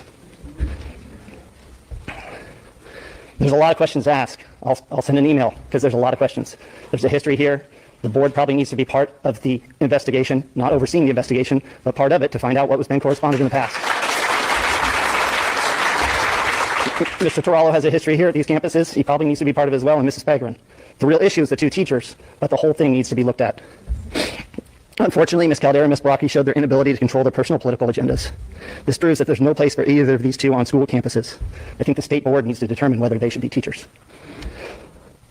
Lastly, I'm sad to hear that the GSFA club has been disbanded or paused, whatever it is. The club wasn't the problem. The kids weren't the problem. It was 2 selfish adults that chose to further their political agenda by confusing kids and not including parents. I think all children need support. If clubs are the way to provide the support at Buena Vista, clubs have the proper oversight, support, transparency, and parent involvement. Thank you.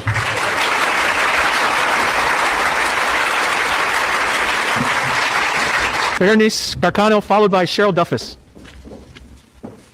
Good evening. I first want to say I can't imagine growing up and being pandered the way children are nowadays. I'm part of the rainbow community, but I do not agree with it all. I don't fit in the box or narrative that you assume me to be. We have kids in high school who can barely read and write. Now at this level, this easy manipulation and propaganda is very disturbing. So here you have a self-proclaimed rainbow community member, and even they are coming forward and speaking against what seemed to be grooming at this school. So fascinating. I'm so thankful that I grew up not being brainwashed and confused. We have kids who can barely think for themselves, and we are now telling them that they can be pansexual or whatever when they haven't even kissed anyone yet, let alone even have sex. Whether it's a boy or girl or the 80+ genders that are being made up nowadays, it's really getting out of hand, and I don't agree with it. All this pushing of the rainbow flag and trans flag and this and that or the other, being proud of who you are should not be framed by teaching our kids to lie. I myself don't have any rainbow flags in my house, no decals, no shirts, nothing, but you will find the American flag in my house. Just my opinion, but I'm very proud to be an American. I already said that. Please bring back God, the Pledge of Allegiance, those things, etc. Again, I'm very thankful that I didn't grow up being easily influenced to think I'm this sexual preference or gender. I do have a same-sex partner, and that's what she is a female, because there's only 2 genders, a male and a female. And to Sam, I'm sorry what happened to you when you were younger, and I hope we remain friends even after this speech. Again, not all the folks that are queer think this is okay. Yeah, have a GSA club. That's fine, but don't groom children. Don't do that at all. That's not cool. So thank you for listening.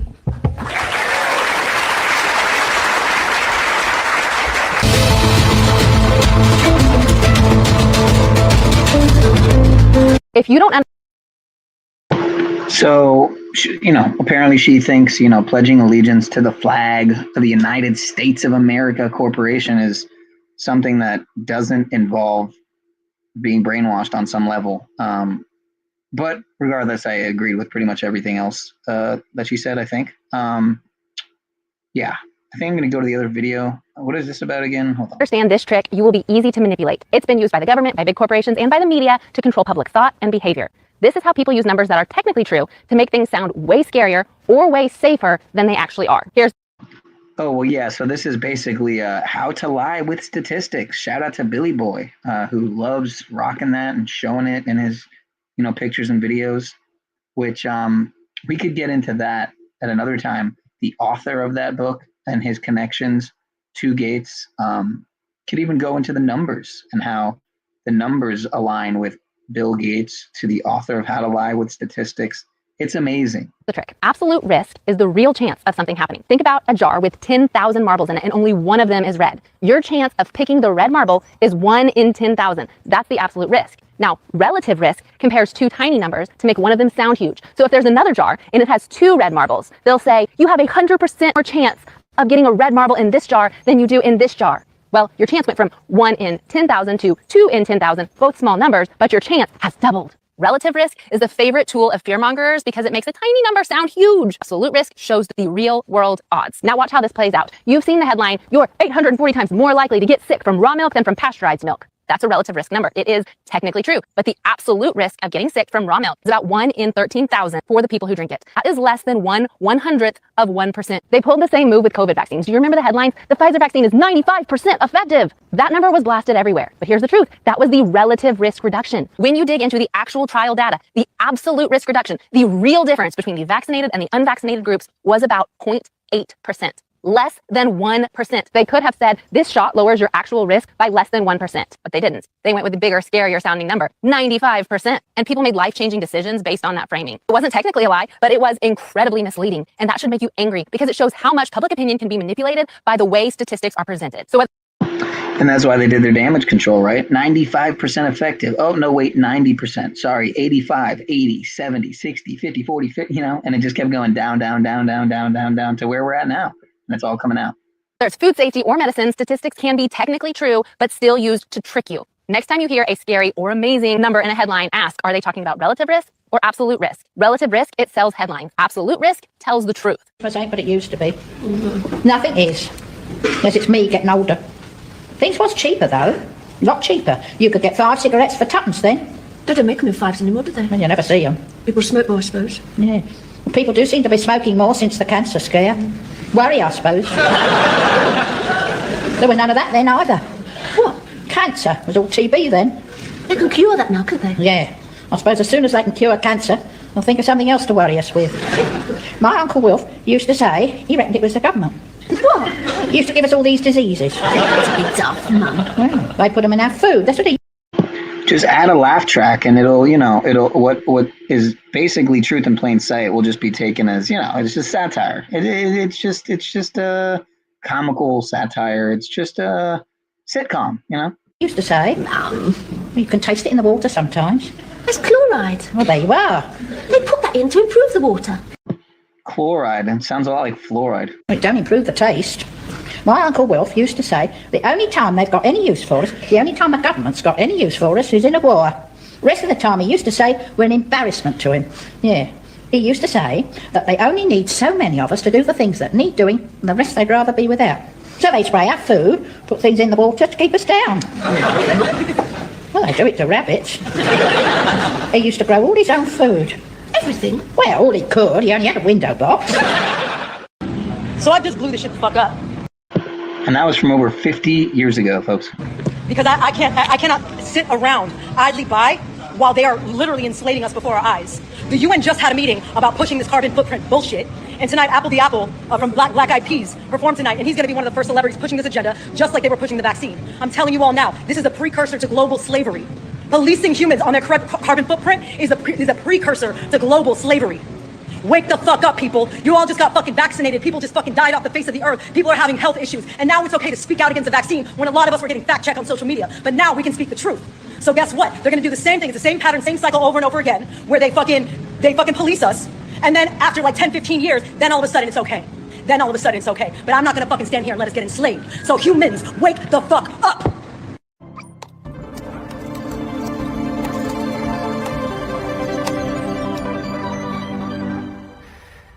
Hey Mom, hey Dad. It's me, Ella. Well, a digital version of me, just a bit older. Amazing what technology can do these days, isn't it? All you need are a couple of pictures, like the ones you share on social media, where they can be taken and used by everybody. I know, for you these pictures are just memories, but for others, they are data. And for me, maybe the beginning of a horrible future. It's been a minute, Mr. Yeti Life. I saw you on Chaotic Truth recently, I think. Yeah, I'm pretty sure that was you. Good to see you, brother. Where my identity can be stolen just like that. Where I can go to prison for things that I would never do. Imagine my credit score being destroyed, Dad. Or my voice copied to scam you, Mom. I'm in trouble. I need you to send me money, please. I don't want to become a meme, humiliated by everyone at school. Kill yourself, you fucking loser. And I certainly don't want this. What you share online is like a digital footprint that will follow me around for the rest of my life. I'm telling you this because I know you love me and would never do anything to harm me. So please, Mom, please, Dad, protect my virtual privacy. Don't know if anyone's seen this trend, but it's wild. It's basically pictures of the past versus pictures of the present, and there's a common theme. Slowly, over time, colour has just been leached out of our society as we favour black, grey, beige and glass. That's McDonald's before and after. That's the Home Alone house, which was an affluent house filled with lots of colour. Same house, no colour. So we've kind of conditioned people to think that affluence and trendiness is colour. That is the city centre of Glasgow, so it's architecture as well. Beautiful building. They replaced it with this monstrosity. I will say I'm not mad, in any way that they took the color out of McDonald's, because before they add all their coloring agents to the food, quote unquote food, what they call food, what they try to pass off as food, it is gray. It is lifeless and dead. It's not food. And then they add the coloring in. So, again, I think the fact that with the fast food chains, especially the fact that they took the color away, I don't see as a net. I don't see it as a negative. It's a net positive in my view. But yeah, otherwise, all these other examples, obviously, I definitely agree with what this uploader is saying. I don't trust this world. I don't trust the people that run it. I think that this is deliberately being orchestrated to make us feel dead inside, right? Because colour is actually very stimulating for the brain. And I actually noticed this in my own town, my own little suburban hometown, where I've been basically my whole life. I grew up till I was maybe 6, I think. Shout out to 6 in the chat. Grew up till I was 6, basically down the street from where I'm at now in the neighboring city. So, but yeah, they did this recently, a couple years ago, where they changed all the signs and they no longer really have color. They're like a pastel. They're a muted, lifeless type of coloration theme. It's pretty depressing. Yeah. I guess that's the idea. As a hypnotherapist, I get people to imagine colours for things like pain relief. Lots of religions have colours. The chakra system has colours. Colours arouse the brain. They stimulate us and they make us creative. And I think that we have taken colour out of society to make us feel jaded, flat, lifeless and dead inside. I don't know. That's my views. What do you think? What if I told you? Yeah, Soylent Green. Again, Soylent Green, if you've never watched the movie, definitely go watch it. But that movie, though it was in the 70s, I think it came out, it was set in, if I'm remembering correctly, 2022, New York City, or 2023, something like that. So yeah, just like they live, if you remember, we, the human power elite, by 2025, we will have full power over humanity, something to that effect. I could pull that clip up if you're not aware. The most powerful people in the world are targeting you. They're using 4 specific weapons to do it. And it's not just your body they're after. Wait till you hear this. And you know what's funny? The synchronicity with this, this guy here, Mr. Dietrich Klingcard, I tried to share this exact clip from this video, this snippet from this video on my Instagram, only to find out when I went back to see how the story was doing, see who watched it, whatever, it wasn't even posted. And Instagram's been doing this a lot lately with my posts. They'll let my like just random posts go through, like me uploading the sundown or the full moon. But then my conscious material that I'm trying to upload, it just doesn't go through. So nothing new under the sun. A movement driven by big corporations to take the soul away from people, to disconnect people from the higher world. And in order to do that, we have to destroy the pineal gland in people. And I followed the research on that, and amazingly what we found, the pineal gland is the most sensitive part of our central nervous system, and is highly, highly, highly sensitive to 4 things: aluminum, glyphosate, fluoride, and Wi-Fi. And we are the only country in the world that has pushed these 4 things in the last 60 years or so on everybody growing up here. There must have been an ultra-intelligent group of scientists who have designed this protocol to fluoridate the drinking water, to put nanolized aluminum in the air, to put glyphosate in the food, and then activate it, spark it with the right frequencies. Agenda 2030. Check this out. One world government, one world cashless currency, one world central bank, one world military, end of national sovereignty, end of privately owned property, end of the family unit, mandatory vaccines, universal basic income, microchipped tracking for all, world social credit system, thousands of FG towers, end of private transportation, end of private farms, business owned by government, travel restrictions, restricted land use. This is Agenda 2030. This is what they on. This is what they on. This is 5 years from today. 5 years. That's all people got. You got 5 years, fam. Share this beam out. You got 5 years. This is their agenda. So you can have an opinion. You say what you want to about how you feel. This is what their mission is. What up? The real problem that they have, as Kissinger says, is they... Again, 5 years is the scheduled completion of that agenda. So when he says we have less than 5 years, I mean, all these things are currently, some of them are completed, in my opinion. I mean, the mandatory vac, I mean, come on, how many of these agendas are already essentially successfully executed? Pun intended, with the executed. But yeah, of course, some of these are in the works, but let's continue. I guess we are going to watch this video, or most of it, after all. What up? The real problem that they have, as Kissinger says, is there are just too many people on the planet. And 40% of the world, 2 billion of us, exist on less than $2 a day. The summary of the Rebel 2000 report I put up on my website, nohopes.com. But if you look at it, it makes sense to get rid of people. So they...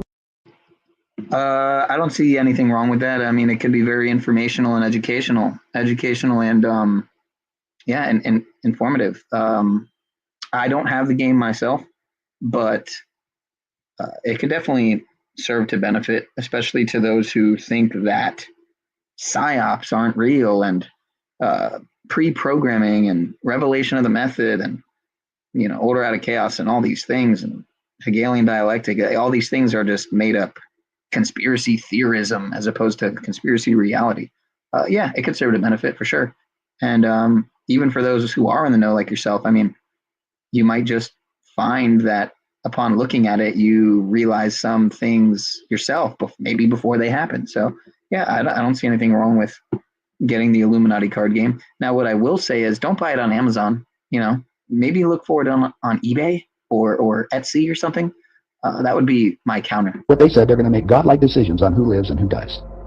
Now, obviously, some of the meetings we said on, we were planning on using neutron bombs on the major cities. Today, apparently, Tom Space. Is that Tom from MySpace? Holy crap, he's still alive, guys. Good to see you, sir. They figure the biologicals are much cheaper. They're still planning on, the plan is to get a war started in the Middle East, and they're still planning on using a neutron bomb, or one of the bombs that they've got developed on Israel, and that's to begin World War III, which is all in the cards. And it's going to happen. They even put a monument up to this whole program. It's called the Georgia Guidestones. It's just to get the thing going in the Middle East, and it's not going fast enough. I mean, yeah, I definitely think they, quote unquote, made it for sure. I mean, yeah, definitely. I don't know who Steve, whatever his name is, that supposedly was the creator of the game. I don't know much about him. If I have looked into him before, I don't really remember what I gathered from it. But yeah, I definitely think they made it for sure. Carter put this thing in, so we have the Plan 2000 with the war starting in the year 2000 in the Middle East. Right. Reduce the population of the planet down to 500 million, have one world currency under the Homeland Security, or the FEMA, if you want to call it. Again, the 500 million, like it was, you know, etched into the Georgia Guidestones before they destroyed it, right? Sigil magic. When you destroy it, they basically, you know, obviously what they were planning with the destruction of it was, yeah, it was more than sigil magic. I mean, it was, what's the term I'm looking for here?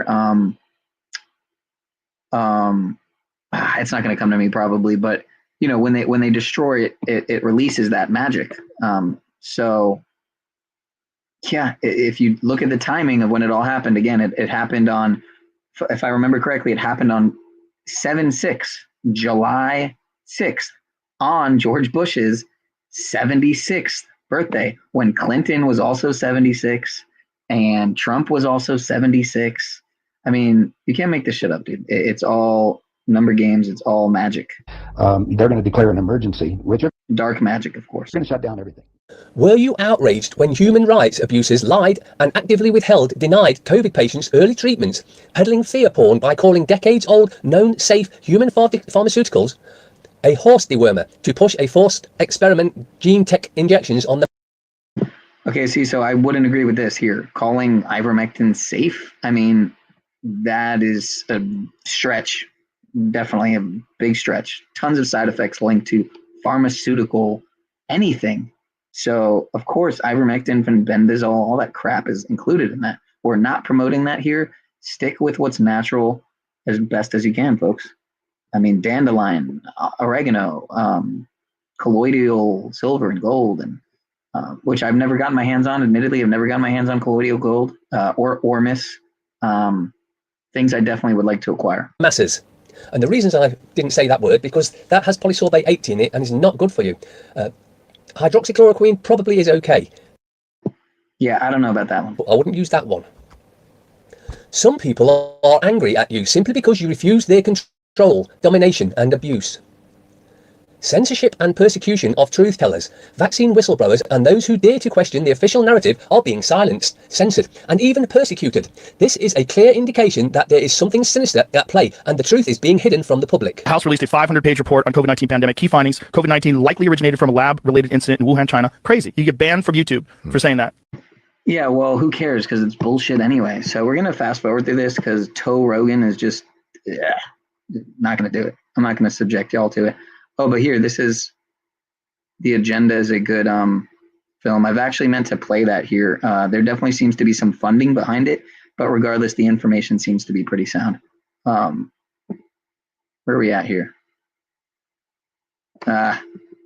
I don't want to see your face. Where do you find? Is it just the parents that stepped up and said? I would think that's a very small percentage because so many of us blindly followed, the recommendations to vaccinate children. Yeah, it's less than 1% of the public. So the Amish are a perfect example of a large group of people who are largely unvaccinated, and there's no we can't find an autistic kid who was unvaccinated. It's very, very rare in the Amish community. Very, very rare. You won't find kids with ADD, with autoimmune disease, with panda pans, with epilepsy. You just don't find any of these chronic diseases in the Amish. And the U.S. government has been studying the Amish for decades, but there's never been a report out to the public. The reason, of course, is it would show that, if you don't follow our guidelines, you're going to end up healthier. That's why there's no report after decades of studying the Amish. There's no report because the report would be devastating to the narrative. It would show that the CDC has been harming the public for decades and saying nothing and burying all the data. Man-made virus, watch the millions die. Biggest profit of their lives. Here's inflation, that's your prize. This is come again. Turn on the news and eat their lies. Kim or Kanye, pick a side. Cancel culture, what a vibe. This is come again. Corporations swear they never lie. Politicians brought to life. Wars, genocide. Yeah, it's a very good point. Shout out to Joseph Rogan in the chat. I think I know who might be behind that account. And if it is who I think it is, shout out to you, sir. I seen you in OTWs earlier. You were saying some funny ass shit. But yeah, the little obelisks were trending worldwide indeed. And again, you think of the obelisks, you think of 2001, A Space Odyssey, right? 2001, what happened? Right. And what was right next to the Twin Towers, the Hilton Millennium Hilton Hotel that's still there to this day, folks. I'm sure some of you know exactly what I'm talking about. So the lust to control other human beings is a story as old as time. There's a very strong drift in the direction of globalization, of the ultimate centralization of control in the hands of unelected officials at supranational organizations. They want all of the resources of the world in their pocket. The bigger picture is that an attempt is underway now to collapse liberal democracy and replace it with global technocracy. This is a coup. They're saying we can control with rules. We don't need currency anymore. It's like an inverted prison. You are supposedly free to roam about, but everything you want to access is behind lock and key. The potential for social control is gigantic and potentially irreversible. They plan to commandeer land, reduce farming, and radically change the food we eat, transform the supply of electricity, and then dictate how we use it, and replace currency with a system of credits. All three strategies are built on the premise of a climate crisis caused by carbon dioxide. I do not think there's a climate crisis, and I base that on all the evidence and the climate data sets that we build to answer questions just like that. The government is very clear that they want a catastrophic story. There is no single science paper that proves conclusively that humans control all or most of the global climate. Europe's mad dash towards net zero is effectively economic suicide. Politicians are purposely impoverishing ordinary people, purposely deindustrializing Europe. It's just tremendous amounts of damage in the name of saving the planet. It does make you ask, what is it we're actually saving if we're paving it over? I think what we're dealing with here is actually a global war on agriculture. When you look at how many farms are selling up, we're walking into food shortages. If I can switch everybody from real food to pharma food, then 100% of the agriculture industry can go through my publicly traded stocks, and I have complete control. This is the biggest public relations scam in the history of the world. But it's far more than that. It's a blueprint. It is the action plan. All life on Earth is going to be radically changed. Everything will be monitored. The environmental consequences of every human action. The general population cannot fathom the psychopathy of the vision that they're facing. Once the digital ID is in place, it's game over for humanity.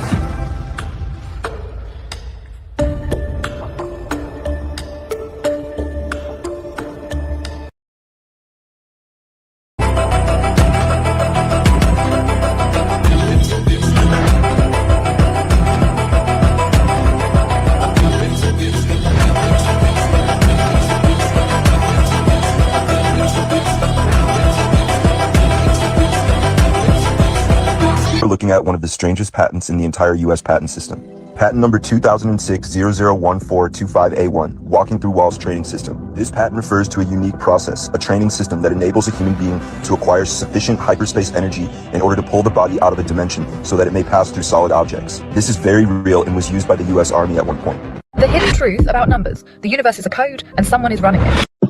Okay, so this channel here, Mspiracy, Mspiracy, definitely not AI, right? I mean, she's totally real. It's crazy, dude, what they're doing now. And if you go into the comment section on this channel, it's like people question it, and then they like backtrack their questioning when they get an automated response from the channel, supposed channel owner.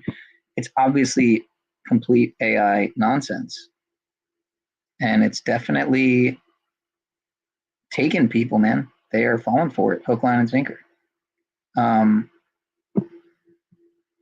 But lots of good information nonetheless. You take the red pill. To evolve. You take the blue pill. The story ends. You wake up in your bed and believe whatever you want to. You take the red pill. You stay in Wonderland. And I show you how deep the rabbit hole goes. I told you I can only show you the door. You have to walk through it. So I'm not going to read all this, but if you want to go back and read it all, it's worth checking out. One of the saddest lessons of history is this. If we've been bamboozled long enough, we tend to reject any evidence of the bamboozle. We're no longer interested in finding out the truth. The bamboozle has captured us. It's simply too painful to acknowledge, even to ourselves, that we've been taken. I was gaslit, humiliated, lied to, and disrespected, all while I was being genuine and my intentions were pure. I just can't unsee it. 29th of December 1951. Vaccination proved useless and dangerous. From 45 years of registration statistics, vaccines are designed to control population and keep mankind reliant on Big Pharma. Oregano oil, nature's most powerful natural antibiotic. I told you. Top 10 benefits. Kills harmful bacteria. I'm not saying they and the other one because they don't exist. Fights yeast and candida. Reduces inflammation. Clears respiratory infections. Boosts immunity. Supports gut health. Improves skin condition, acne, fungus. Relieves sinus congestion. Neutralizes food poisoning bacteria. Acts as a natural antioxidant and detox aid. You know what? And on that note, I'm going to take my one drop under the tongue of my organic oregano oil, because I might as well, right? It's embarrassing that we are still giving people the benefit of the doubt who flaunt their wrongdoing in our faces. Found this interesting photo of the Brooklyn Bridge with cable cars, horse cars and elevated trains. No date, but looking at the Manhattan skyline makes me think prior to 1900.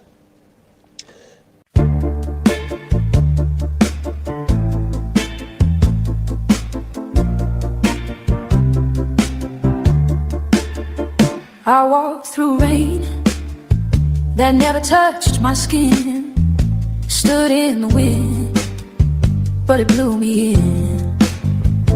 You spoke no words, but I heard you clear. All right, we're gonna fast forward to let me see here, some old world optics here. Not that it's not worth checking out, but I wanted to try to stay on topic, sort of. So I think I'm going to go to the video. Shout out to Revival of Wisdom, I think is who this video is right here.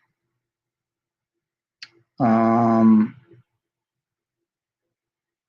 think we're done with this video here. Let me see, let me make sure. I hope there's not background noise.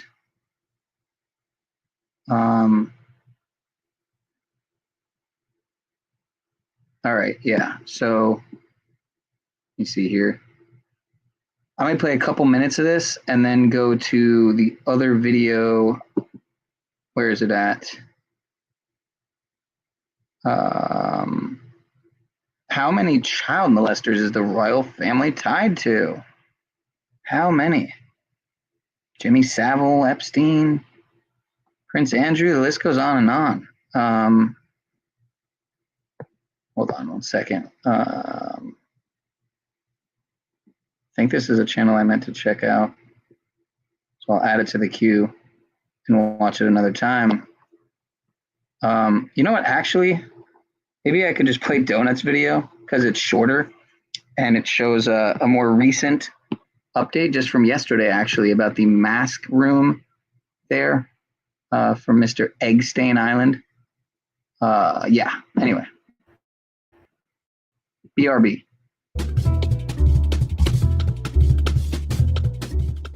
Welcome back to New World Next Week. This is James Corbett of CorbettReport.com. And this is James Pilato of MediaMonkey.com. I want to eat a piece of chicken that came from a 3D printer. We have got that huge story, plus rage bait. But first, pretty big news as well. FDA to tighten vaccine rules after memo ties COVID-19 shot to child deaths. Grabbing this from thehill.com. Every inflammatory remark we make on these shows is actually always sourced and cited down in your show notes. The Food and Drug Administration, the FDA, is set to implement stricter vaccine approval guidelines after a memo claimed at least 10 children died after and because of receiving a COVID-19 shot. That sounds like a lowball number, but I'll take it. The guidelines obtained by the New York Times could also impact vaccinations for other illnesses and viruses, including the FDA standards for the annual flu shots that are always so successful, and if Americans should receive multiple vaccines at a time. The memo also states that shots for pregnant women could be limited, and manufacturers will be required to conduct larger studies before seeking approval for vaccines. Can we still get the complete, you can't sue us? I can already see the future, James. They'll stop making them, or of course, they always just control the spigot. Just like all those wars for oil, it's about the war for the control of the spigot of oil. They'll turn the spigot off of their wonderful vaccines. They'll blame all of us again. It'll be our fault again. Vinay Prasad, a top vaccine regulator at the FDA, said pneumonia vaccine manufacturers must show that their treatments reduce the infection instead of merely developing antibodies to fight it. The new restrictions would also require drug manufacturers to run larger studies that would slow the process of developing vaccines, according to the Washington Post, the other important news agency that also reviewed the memo. Prasad, who was reinstated to his post in August after being ousted amid conservative criticism, referred to the annual flu shot framework as a catastrophe of low-quality evidence. It's not like these things are being approved without strong scientific evidence. Jesse Goodman, the FDA's former chief scientist, told the Post, noting the guidelines are already quite strict. They're being approved with strong, effective evidence. Evidence needed. The memo does not go into detail about the alleged COVID vaccine-related child deaths. Prasad called the finding a profound revelation, according to the Post. For the first time, the U.S. FDA will acknowledge the COVID-19 vaccines have killed American children. And we were discussing this on My Morning Monarchy this morning, remembering just all of the insanity of the scamdemic era. But thankfully, a doctor out there sent me the blank inserts you could find in many of the rushed Operation Warp Speed MAGA jabs. Just trust the science. I don't even know where, I can't even read it to trust it. They're calling it the FDA memo that shakes the world. That is from brownstone.org. Meanwhile, vaccine stocks drop after FDA memo links COVID shots to child deaths. And from the Corbett Report asking the question, can the COVID scamsters stick the landing? Meaning, can they still get away scot-free? Yes, and unfortunately, they might very well do just that. In fact, they have so far. So what's going to change that? Well, maybe this memo is the start of the breaking of the dam. And I know from a lot of people, they're going to say, exactly as you correctly observed at the beginning, well, I think it's probably more than 10, right? But even the memo itself actually acknowledges that. It says this is a no doubt conservative number, but we're going with the most conservative number that we have right now because we don't have enough research on this, et cetera, et cetera. So yes, I get that people will be underwhelmed in our audience might be underwhelmed by a statement like this. Oh, big deal, big whoop. We've known this all along. Well, what we are dealing with here is not a political figure. It's not Maha as a political slogan. What we are dealing with is the seeping down into the public consciousness of the level of the scam that has taken place here. And it is, of course, tempting to just give into the schadenfreude of seeing the mainstream legacy press melting down over this and, oh my God, what are they doing? But we really should be outraged, absolutely outraged to our core that this has taken place and that they have so far utterly failed to acknowledge it and tried to sweep it under the rug. This is the beginning of lifting up part of the rug. And I know that's not enough. We have to take the rug and vacuum up all the crap underneath, but it's the beginning of that process. So I hope that this will lead to other things. And this will be the beginning of that snowball rolling down the hill and the beginning of something that might approach, at the very least, if not actual justice with people going to prison for what they have done, at the very least, at the title change in public opinion and understanding. And I think that's already happened to some extent because all of the people who were saying worship the science and trust Emperor Fauci and anything that comes from the CDC and the FDA and all of these, the NHS, all of these people are utterly unquestionable. Well, guess what? Now even they have to admit that these institutions are fundamentally political, run by political people for political processes. Even if they disagree with what this FDA memo is saying, now they have to admit, yeah, it's a political process. And so we don't have to listen to this FDA. We should have listened to the Biden FDA because they're wonderful and they're but now they at least have to admit that this is not about science. This is about politics.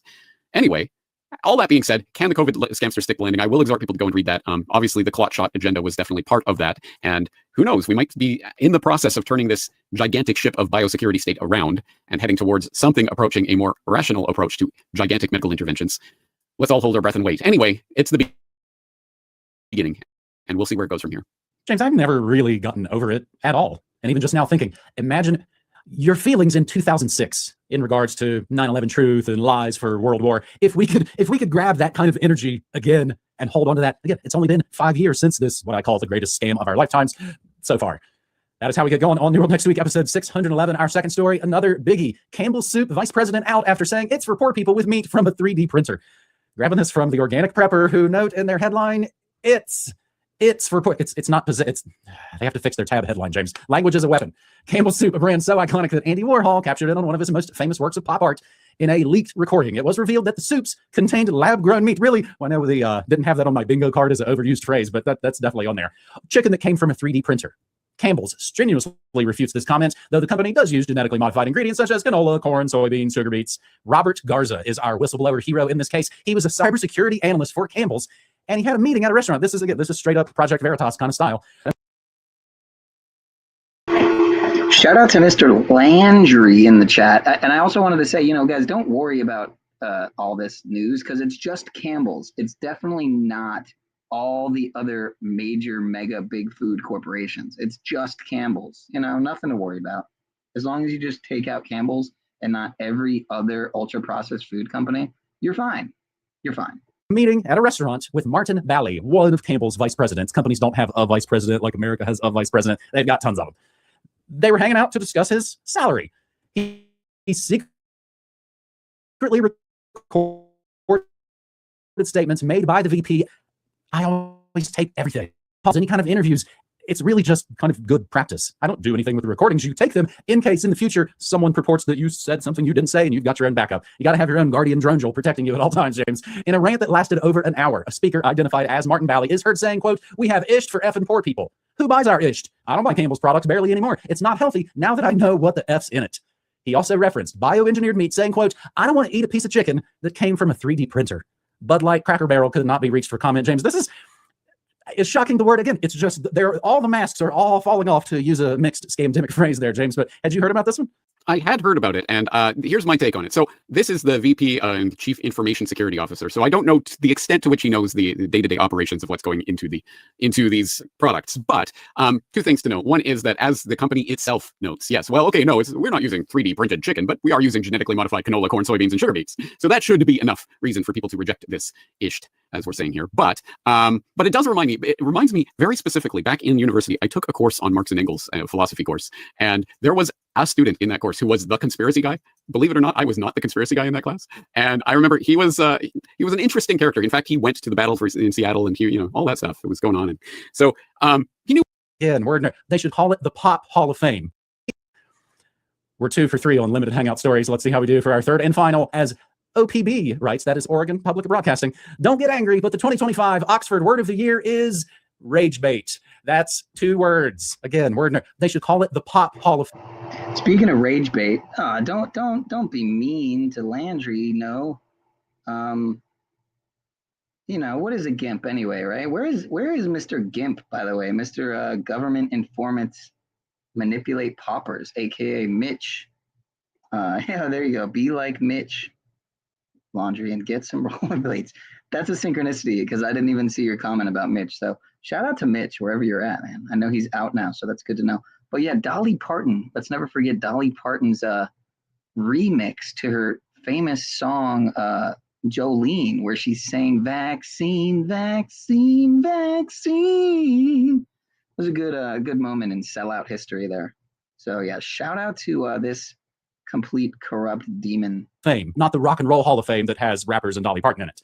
Words are weapons, ban all the knives, makes you wonder how the other half lies. Take a deep breath and think of your happy place. Rage bait is the Oxford Word of the Year. After 3 days of online voting by more than 30,000 participants, Oxford University Press announced Monday that rage bait is the official pick, beating out fellow shortlist nominees aura farming and biohack, which is actually one word, defined as online content deliberately designed to elicit anger or outrage by being frustrating, provocative, or offensive. Rage bait is typically posted in order to increase traffic or engagement with a particular web page or social media account. This, according to Oxford, when internet content produces a charged and negative emotional reaction from viewers, whether intentionally or not, it likely falls into the category of rage bait. Before the term entered the English lexicon around 2002, so it only took a couple decades. The internet was focused on grabbing our attention by sparking curiosity in exchange for clicks, says Casper Grathwall, president of Oxford Languages Division at Oxford University Press. Now we've seen a dramatic shift to it, hijacking and influencing our emotions and how we respond. Again, is this for people that just got the... I hear there's jerks on the internet. In recent months, the word gained popularity after Weinstein widget Jennifer Lawrence revealed she has a secret TikTok account she uses to get in fights with strangers online. So I got this inside joke with my sister and I, and it's... you'd have to have been there, but it's basically just saying that Jennifer Lawrence was the lead actress in Hunger Games, or just, bringing up lead actress in Hunger Games, or just lead actress, and, she'll automatically know what we're talking about. I don't remember how it started, but yeah, Landry, you jabbed up. I don't think he would be. I wouldn't think he would be based on what I think is the most viewed video on his channel about Biden being a weirdo. But I could be wrong. But yeah, let's move forward to the next video here. I think I'm going to wrap it up here soon. Maybe we'll go for 2 hours and 15 minutes since it's 12:05. Yeah, shout out to Jennifer Lawrence, man. Let's move forward here. Shout out to Pale Horse. Oxford calls rage bait the internet's most effective hook, used to stimulate that ever-sensitive feeling of human anger existing, though perhaps in different forms, within us all. And they're growing it quite well this last 5 to 10 years. You are.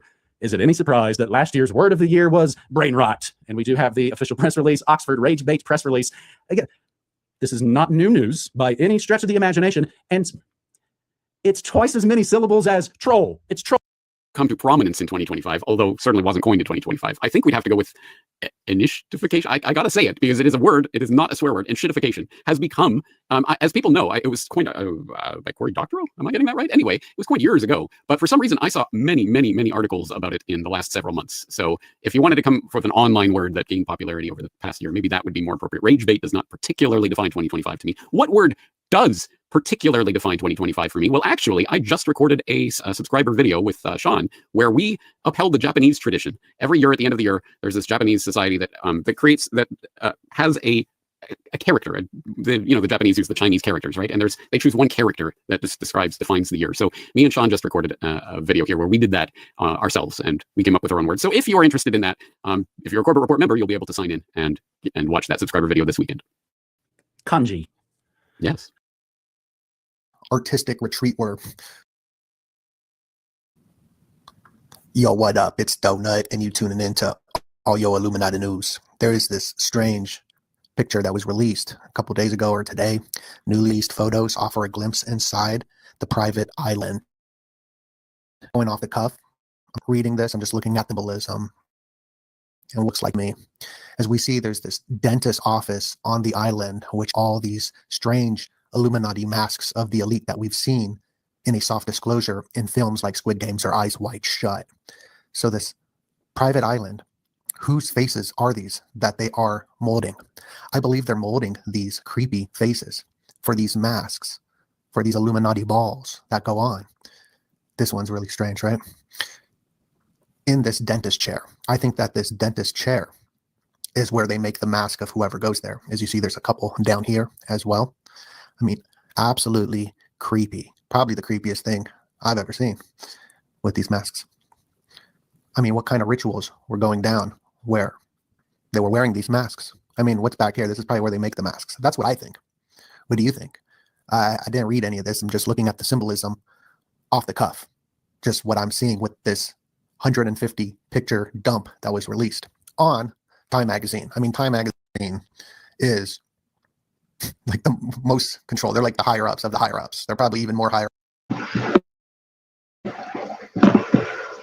Yeah, I would say that The Economist magazine probably has Time Magazine beat. That's arguable, but anyway. Up than Jeffrey for sure. So a lot of the pictures and symbols I'm going to kind of go over and what my thoughts are of what was going down here being revealed. Like everything is white there, white sheets, white pillows, everything's white. And the reason I think is for more of a diabolical reason than symbolically. We see here in these pictures, you got this fort sort of with these windows, which looks just like the Knights Templar type forts to align the certain astrological alignments for ley lines, rituals, and nautical mapping of the geomagnetic ley lines of the earth. This is how they're able to travel on the yachts and whatnot back in the ancient days, or not even that ancient, when it was going on. Yeah, I will say, with the timing of the release of this information, and not even the timing, just in general, this whole Epstein saga, it seems like it could be potentially the biggest distraction psyop ever. That being said, it could be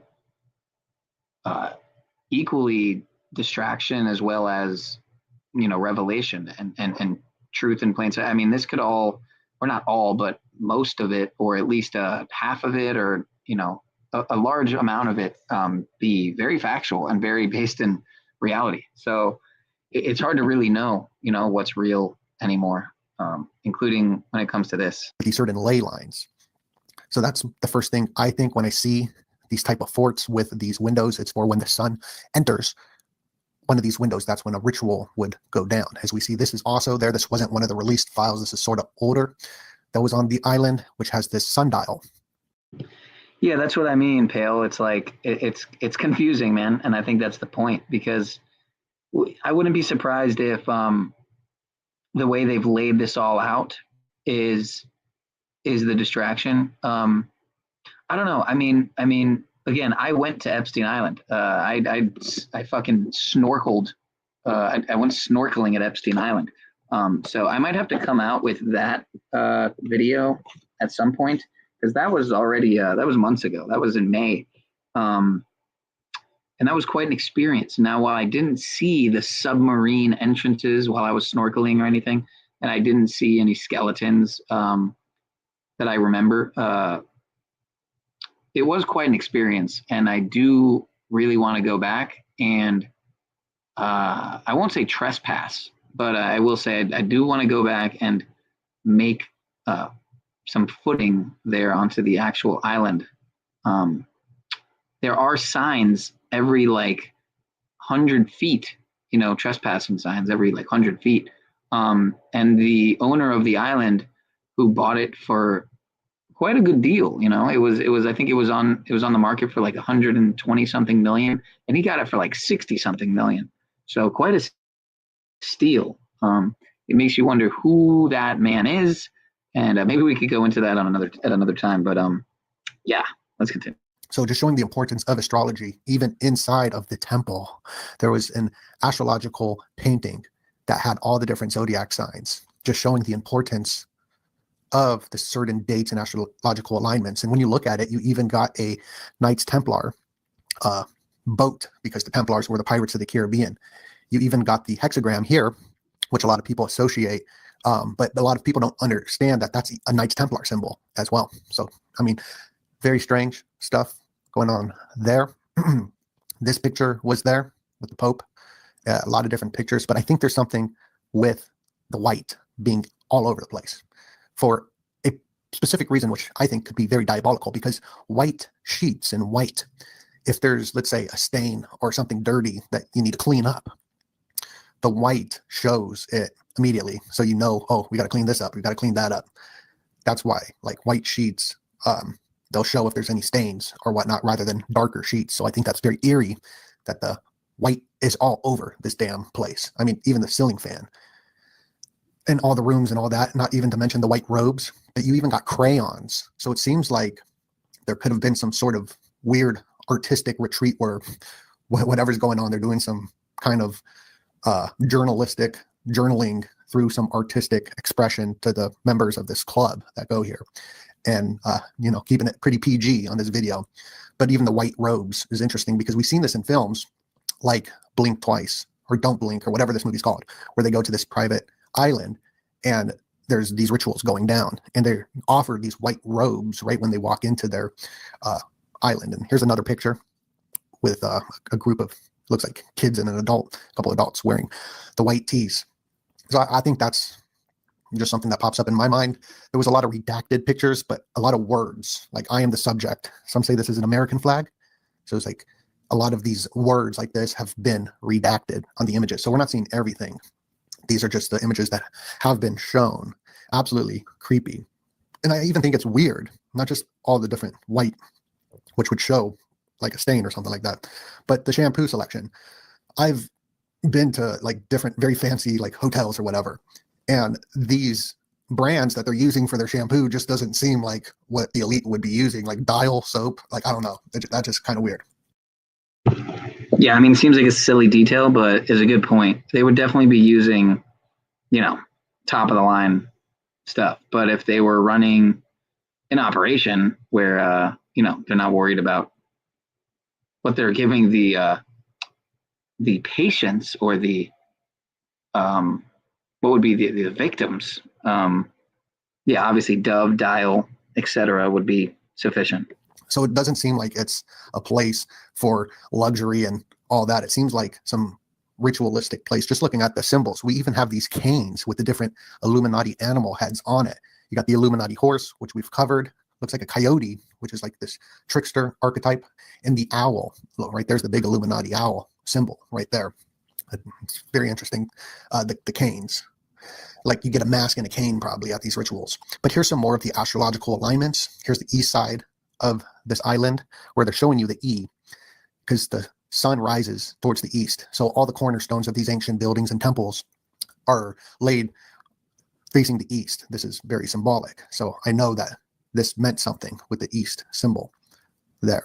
It stands for the east. And we can even see that this, I mean, it's just very creepy, the whole place. Like these pools. Right here is a symbol just showing the east.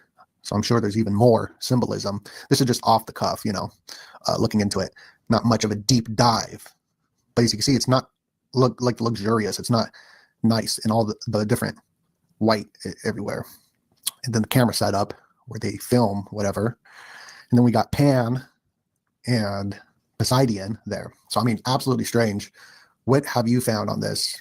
Please put your comments down below. And please, if you enjoyed this content, we just released a new addition to the documentary that we've been working on orb harvesting, the psychotronic soul machine. Absolutely incredible. Click the link below or become a member. It's up. All you got to do is click member options. And for some reason, I can't figure out how to get rid of this 7-day free trial. I'm working hard on figuring out how to get rid of this, but if you click it, you can get access to a 7-day free trial by just clicking it and signing up. But yeah, I'll keep y'all updated because there's so much more to this story than we're being told. Like going into creating new humans and stuff, like even this symbol, which we cover in the documentary, goes back to even Atlantis. Anyway, it's Donut. Smash that like button. Looks like we did get a super chat by Devlin. Devlin, thank you so much. Says much love from Sudbury, Ontario, Canada. Let's all hit that like button and also feed Chan. I appreciate your support, Devlin. Very kind of you. And thank you. And Chan says thank you. Much love, everybody. And God bless you.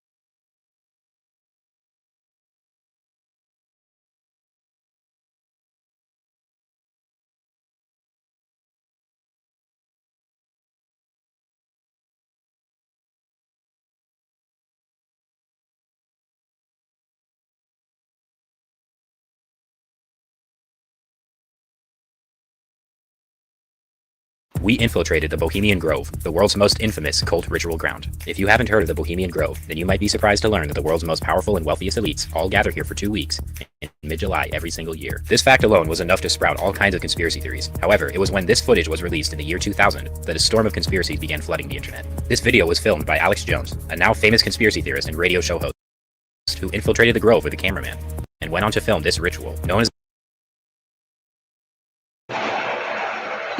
Yeah, I'm sure he infiltrated it and wasn't allowed in. I'm sure that's the case. So off the bat, I'm not sure how aware this person is of what's really going on, but we'll watch it anyway, and this will play us out, folks, and then we'll be out of here. So happy full moon to y'all, and much love, peace, prosperity, and pineal power, all those good things.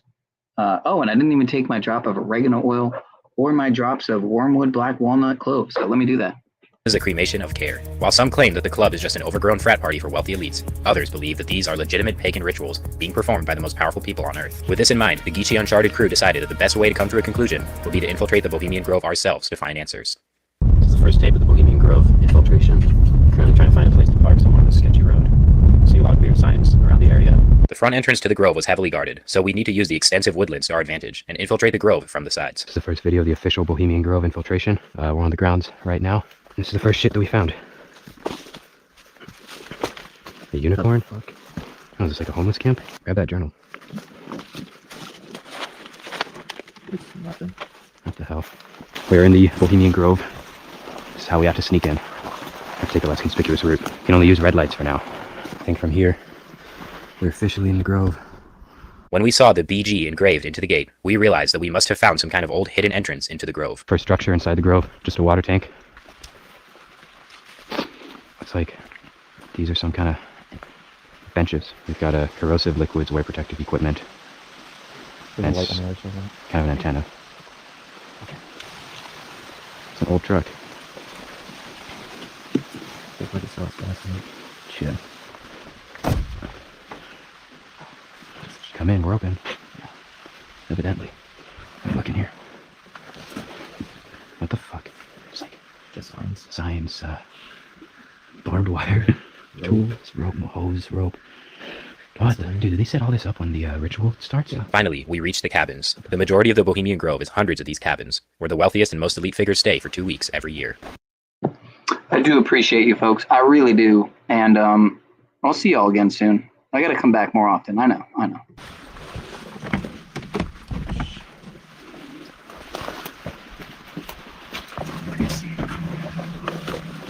Mattress. Fucking coat hangers. No one in there. What the fuck? Does that say the cremation of care? Cremation of care? The jinx of the Sphinx? Dude, that's so weird. What the fuck? There's symbols on it. Cremation of care. And there's an owl. The Cremation of Care is the annual ritual that the members of the Grove complete every July. During this ritual, an effigy, representing dull care, is carried across a lake and then burned on an altar. This is supposed to symbolize the banishing of worldly worries for the members. This all takes place in front of a large owl-shaped statue called the Owl Shrine. Bathrooms. Johnson, showers. That scared the fuck out of me. That scared me. Oh, fuck.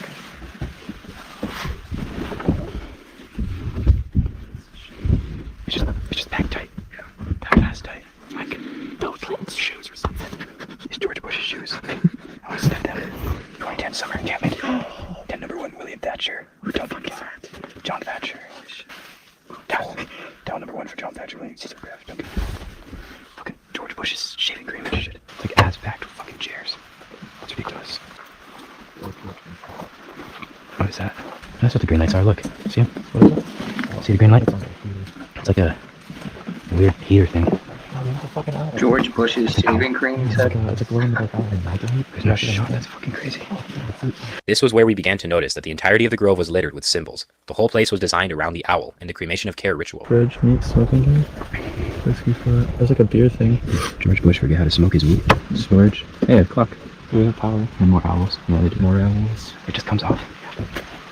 There's a bookshelf in there. I have chair. Oh, what is that? What the hell is that? If it touches its head, we're leaving. Yeah. Overrunning. If it turns its head, we're getting the fuck out of here. So make it lady of tower. We were now deep in the center of the grove, and we started to come across strange buildings. Jesus Christ. Dude, there's just liquor in here. Oh shit. They are stacked. What the heck? Is someone here? Why the hell all this stuff? They really like their marinara and Valley Ranch macaroni cheese. Oh god. Yeah, it's just pretty old stuff. Oh yeah, salt.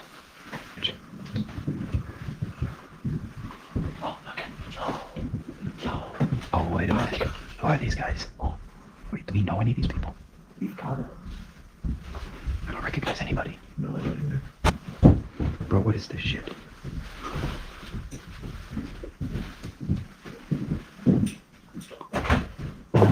What the fuck was that? Author Charles L. Morin. Who are these guys? I don't know. Probably rich fucking old white guys. They're the same pictures. Should we check what the fuck's going on here with this light? Just like a shed. Yeah, no cameras, right? Who are these guys?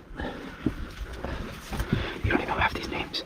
I don't know. That's so. I don't know. Yeah. Where's the pictures of Alex Jones sucking off Bill? I mean, we gotta Google this. We want to get back. That's where they all lived. They're in the cabins. Oh, they're assigned their maps. Yeah.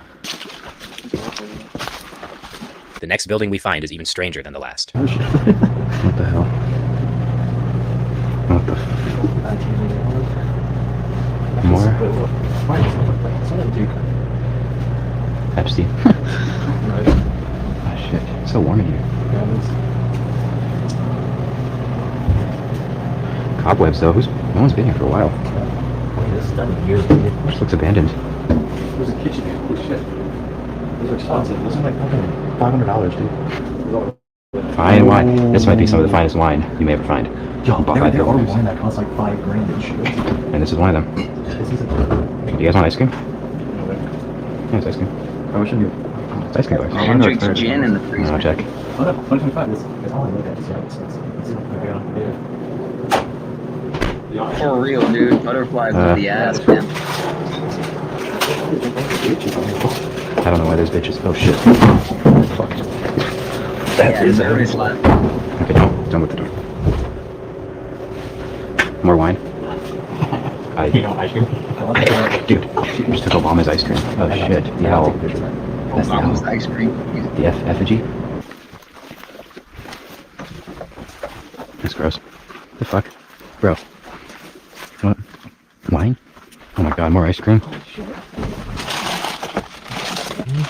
Okay, why is all this food still here? Someone here? What is that, pretzels?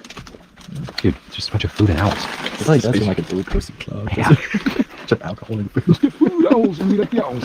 With naked ladies on the wall. Ladies, oh, they look good. Posters. These pictures are on the left. Don Colborn. Bunch more owls. Yeah. Lots of owls. They like their owls. Grove Captain. Others only.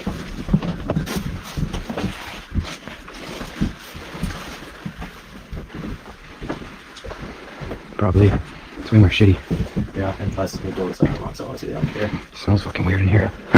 Why is there shit in the laundry? Also, it's dry, bro. Take it out. As the night grows later, we realize just how massive the grove is, and how many cabins we are yet to see. Are they trying to just move down the main road and like... Yeah, we can do that. It's a weird symbol. Yeah. Oh. That's so weird. What is it? It's like a bleachers or like a stand or something. Are those, Are those cameras? Now that we're closer to the main area near the front entrance, we come across this. This is where they walk up for the ritual, I think. What the fuck? They do it here. This is like a stage. Yeah, dude, this is where they have to do it. Yeah, this is where they do it. Like they put the statue up there? Yeah. There's a lot of things. All around. It's for everyone in the grove. Like who stands up there? Fuck.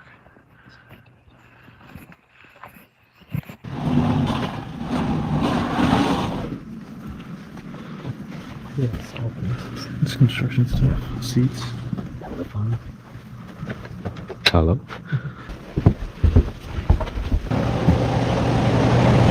Jesus.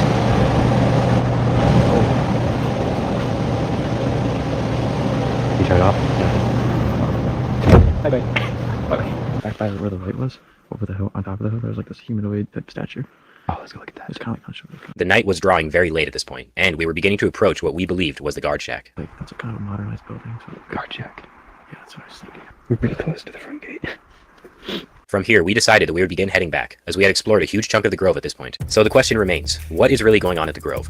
Does the stocked up ice cream and liquor further prove that it's simply a frat party for rich old men? Or does the strange occult-like symbolism that we saw throughout the Grove actually link these men to some kind of pagan or unholy spiritual force?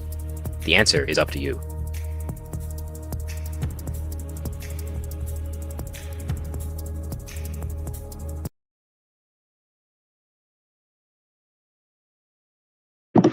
The answer is up to you, folks. What do you think? What are your thoughts?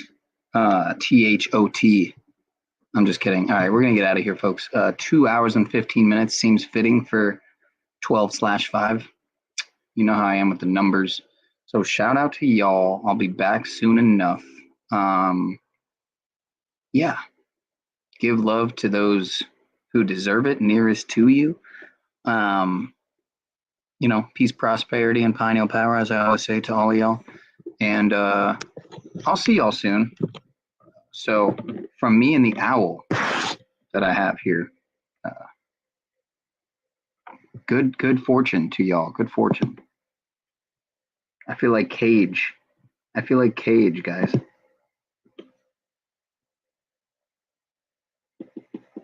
This is from my grandma's house.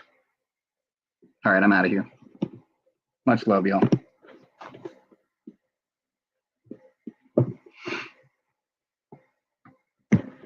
Until next time.